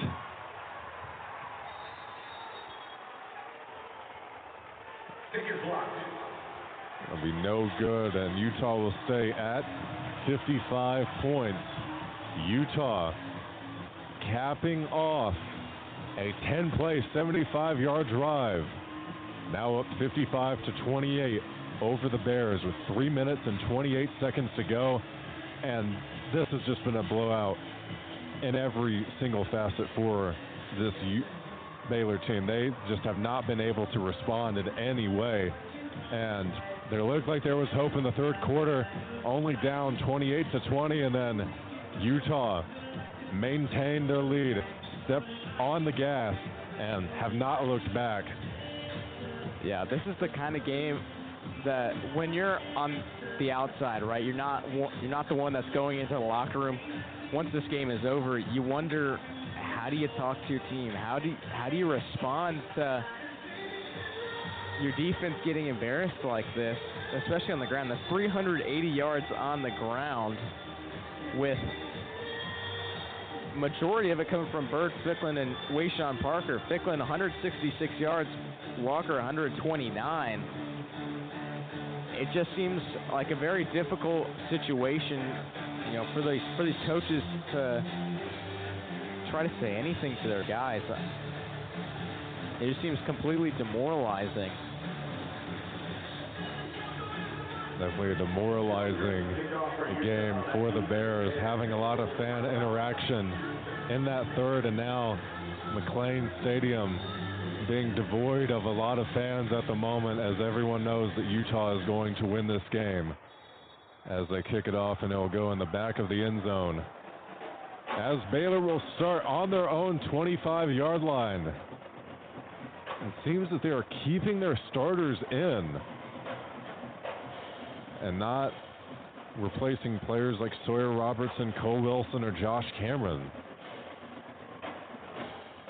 Yeah, I think you just got to hope that, you know, they don't get injured, right? You don't want to put them in an unfortunate situation to where they could miss any of the last two games with this game that really has nothing else to gain. And now a handoff to Joseph Dodds, and he will not get anywhere as he was taken down by 3 Utah defenders. And now a second down and 8 at their own 27. Joseph Dodds still in the backfield. Prior to this game, only 11 rushes for 35 yards for Dodds. 2 wide receivers to Sawyer's left, 1 to his right. Dodds in the backfield. Sawyer dancing in the pocket, will throw up the middle. They'll be caught by Josh Cameron. Pass complete to Josh Cameron, and that's another Baylor. And Cameron, with that catch, will go over his season high from the SMU game. Now with the first down and 10 at their own 36. Sawyer looking to go long, and it'll be incomplete as he tried to find Cole Wilson. Josh Cameron now with his season high 12 catches for 158 yards and 2 touchdowns. Been one of the only bright spots in this game for Baylor. And I think for this Baylor offense, they're really going to try to ride this connection between Sawyer Robertson and Josh Cameron going into Tucson next week to take on the Arizona Wildcats.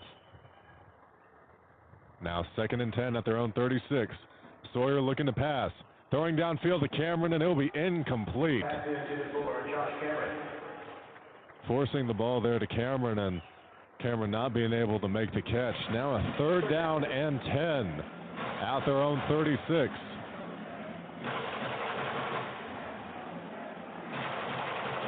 Joseph Dodd staying in the game. 2 wide receivers to Sawyer's right, 2 to his left.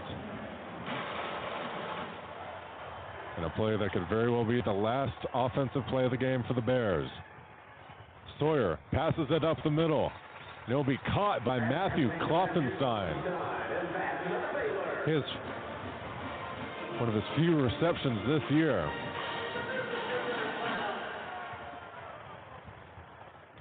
And now that will take it down to the 2-minute warning.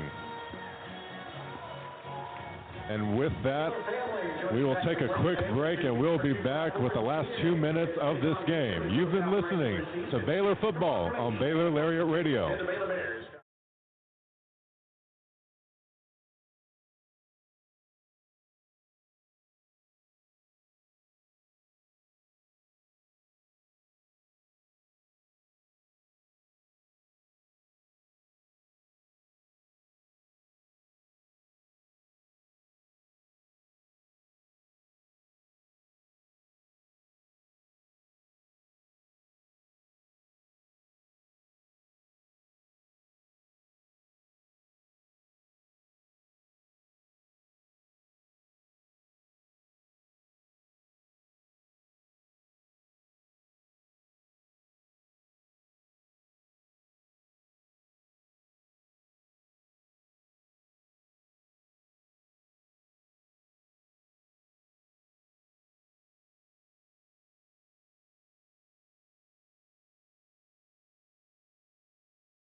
Hey Bears! Are you always the last to know about what's happening at Baylor? Are you left quiet in a group when talking about last week's game? Well, you haven't gotten your morning buzz yet. Did you know you can get your dose of current Baylor news every Tuesday through Friday straight to your inbox? The Baylor Lariat Morning Buzz e-newsletter provides you with breaking Baylor stories, local events, and in-depth sports coverage daily. You can be in the know on all things Baylor. If you aren't already buzzing, go to BaylorLariat.com. That's BaylorLariat.com and click the subscribe now to get your morning buzz from the Baylor Lariat. News for the students, by the students. We'll see you in your inbox.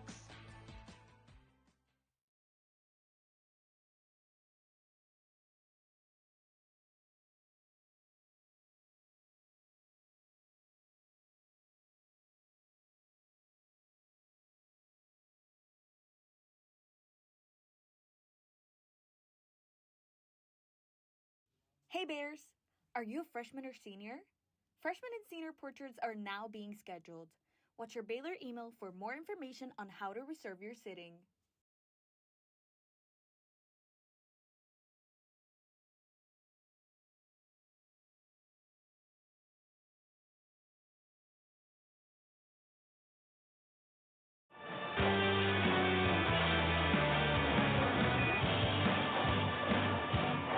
And we're back with this Big 12 matchup between Utah and Baylor.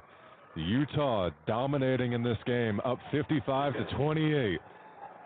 Now Baylor's offense with a first down and 10 at their own 47 with 2 minutes to go. Many of the starters still in, with Joseph Dodds coming into the game as well as Kelsey Johnson. Now another handoff to Dodds.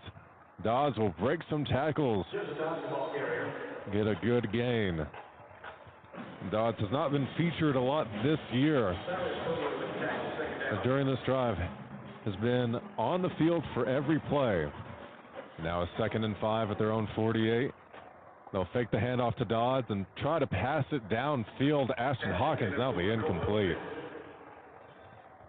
Just looked like there, Sawyer just throwing it off of his back foot, trying to make something happen, and nothing happening there. Incomplete as a 3rd down and 5. That's good to see Joseph Dodds in. Coming into today, he had 11 rushes, 35 yards. 2 weeks ago against UCF, 4 runs for a season high, 16 yards. Now a 3rd down and 5 at their own 48. Sawyer looking to pass again downfield, and it'll be incomplete. The pass was intended for Jaden Porter, but it was deflected by Jaron Stokes Jr. Now 4th down and 5 at their own 48. 1 minute and 29 seconds to go, and it looks like Baylor will go for it. Dodds remaining on the field, as well as Kelsey Johnson. Johnson lined up near the offensive line. 2 wide receivers to Sawyer's right, 1 to his left. Now on this 4th down, Sawyer will pass it off to Dodds. Dodds will bobble it, but he will catch the ball. And Baylor will gain a 1st down here. That was actually Jaden Porter. Great catch by Jaden Porter against UCF. 2 catches for 29 yards. We have mentioned it a couple of times this season. A sophomore nicknamed Rook, as to how certain a lot of these players are that in due time he will make the NFL. They've described him as being such a mature receiver, very smooth movement, very great mind for the position.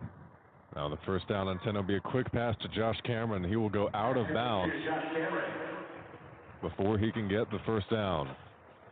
2nd down. Like you said, getting to see some of these younger players and Joseph Dodds, Jaden Porter, trying to see what they can do in a situation like this with a team that, even though it's their backups, Utah still has some good depth there, so it could be a challenge for these younger players. Now on a 2nd and 3 at their own 35, Sawyer will go long, trying to find Josh Cameron, and that will be incomplete. Yeah, I'm seeing some of these younger guys. You look at this offense, and you got a lot of seniors, a lot of guys that are not coming back next year, who are the basis of this offense, particularly the passing game, right? Sawyer Robertson, a redshirt senior. Cole Wilson, a senior. Josh Cameron, a redshirt senior. Ashton Hawkins in his 6th season. Kobe Prentice, a senior. I have a feeling next year with Baylor football, we'll see a very run-heavy offense. Now a 3rd down and 3 at Utah's 35.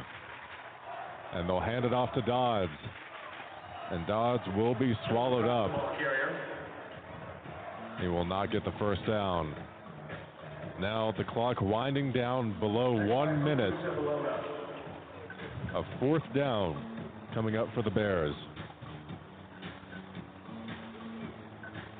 And still a lot of their starters out on the field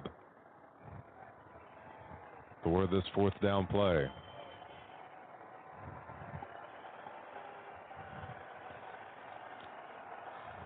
Sawyer looks like he's changing the play. Now we'll take the snap. Looking to his right. Throwing down the field for Cole Wilson, and that will be incomplete, and a turnover on downs for Baylor with 25 seconds to go. Seemed a lot during that drive. They were just throwing Hail Marys down the right sideline to whoever was there, whether it be Josh Cameron or Cole Wilson, and none of them able to connect. Yeah, I mean, at this point, I feel like the mentality is it's basically target practice, right? You got to get these reps in on what hasn't been able to connect for most of the season, especially tonight, which is those deep balls down the sideline. I mean, it's basically, it feels just like, you know, you're practicing it at game speed. Now it looks like Ficklin will come out onto the field as quarterback, and he will take a knee. And this will run out the clock as both teams come out onto the field in this dominating win for Utah as they win 55-28 over Baylor. And that will send them to an 8-2 record as Baylor falls to 5-5.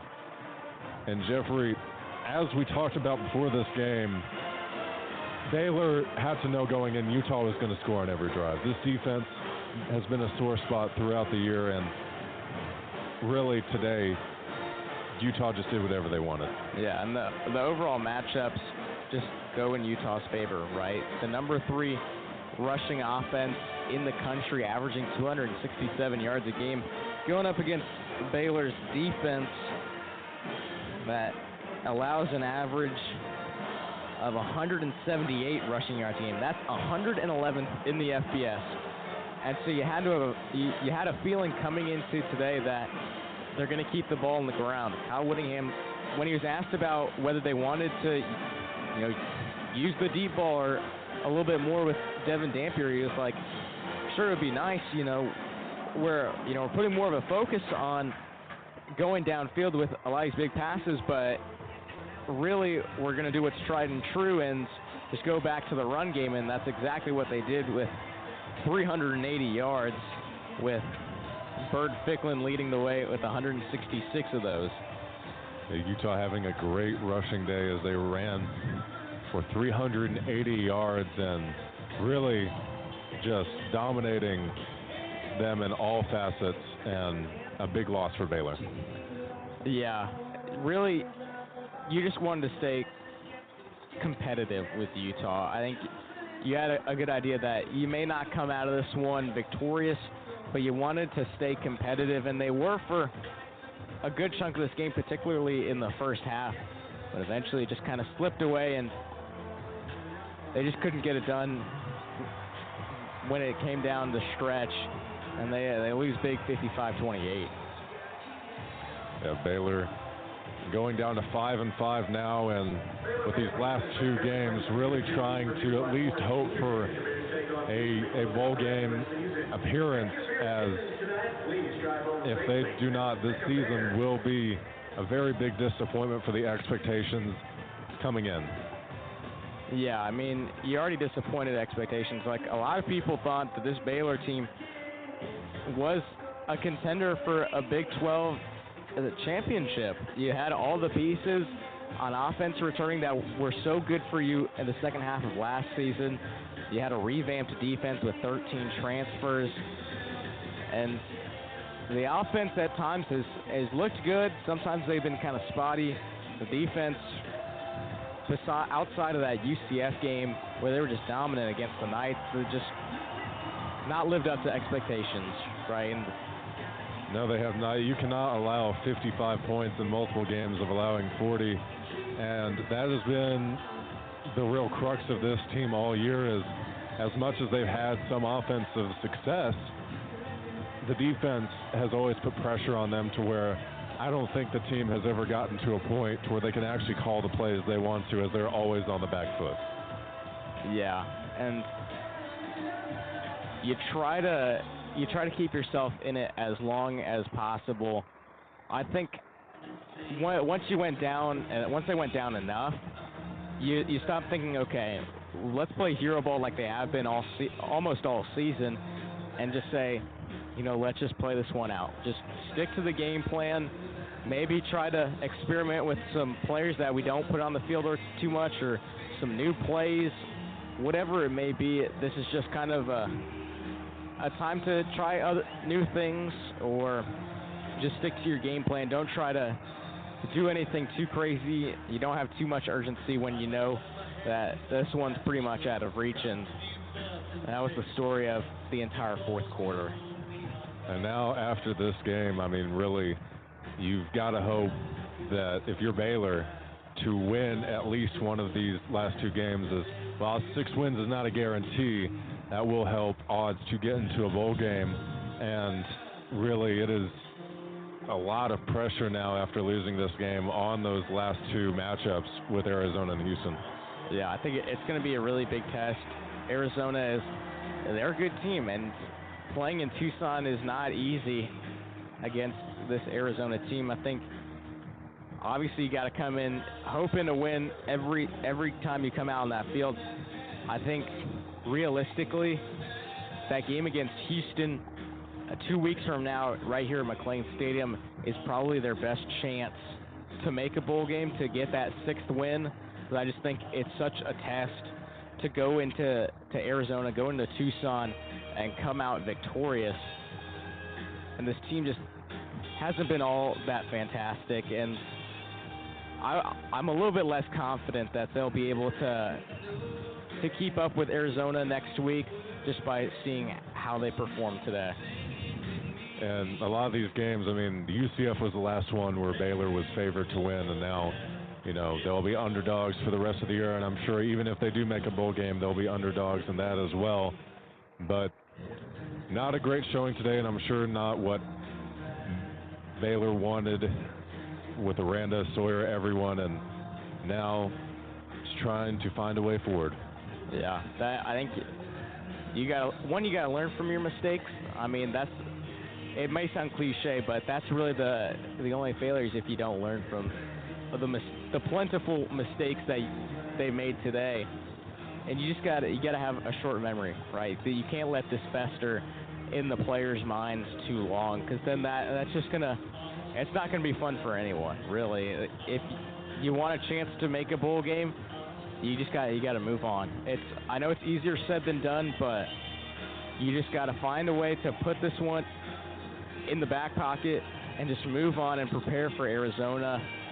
Just really, it's all about mentality at this point. If you've got a negative mentality coming to these last two games, you might as well just chalk them up as L's, because it really, football is such a mental game, even though it's so physically demanding. But really, what sets you apart is that mental and that emotional aspect of this game. And if they want to find that so crucial sixth win, you got to have the right mentality. And to do that, you got to forget this game. Definitely getting it out of their mind and really relying on that mantra they had at the beginning of the year, ball, brotherhood, battle. And throughout the rest of this week, they're really going to have to come together as a brotherhood and build that chemistry up. And because you could see at the end of this game just how demoralizing the loss was. And really, this is the point where you come together, and if you're Aranda, you prove how good of a leader you are. This is the moment you step up as a coach and rally the troops, and not just win these last two games, but really show out and show that the defense does have some merit. They can make stops, and the offense, that they are a top offense in the league, and it wasn't just a fluke for the first couple of weeks. And so a lot of pressure will be on Dave Aranda and this Baylor team as we go into the rest of the season and from the end of this game. Yeah, again, you just got to take it one day at a time. You got to take it 1 week at a time. All that's going to be on their minds from here until the next Saturday is beating Arizona. That's all you can really do, and all you really want to do. So I think you got to learn from a lot of these mistakes, which is figuring out how to stop that run, especially with just kind of different angles and all that. And you just got to figure out a way. But really, that just kind of wraps things up for this game. So that will do it from us here at McLean Stadium. Bears lose big in this Week 12 matchup. They dropped to 5-5. Number 13, Utah, comes in, improves to 8-2 overall. They win 55-28 behind 380 rushing yards as a team on 43 runs. Quarterback Bird Ficklin leading the way with 166 rushing yards and 2 touchdowns. Wayshawn Parker, 15 runs, 129 yards, and a touchdown as well. And Nakari Rogers ended up with 2 touchdowns himself. He totaled 27 yards. Well, that'll do it from us here on this Saturday night in Waco. I'm Jeffrey Cohen, here alongside me, Aidan O'Connor, and you've been listening to Baylor Football on the Baylor Lariat Radio.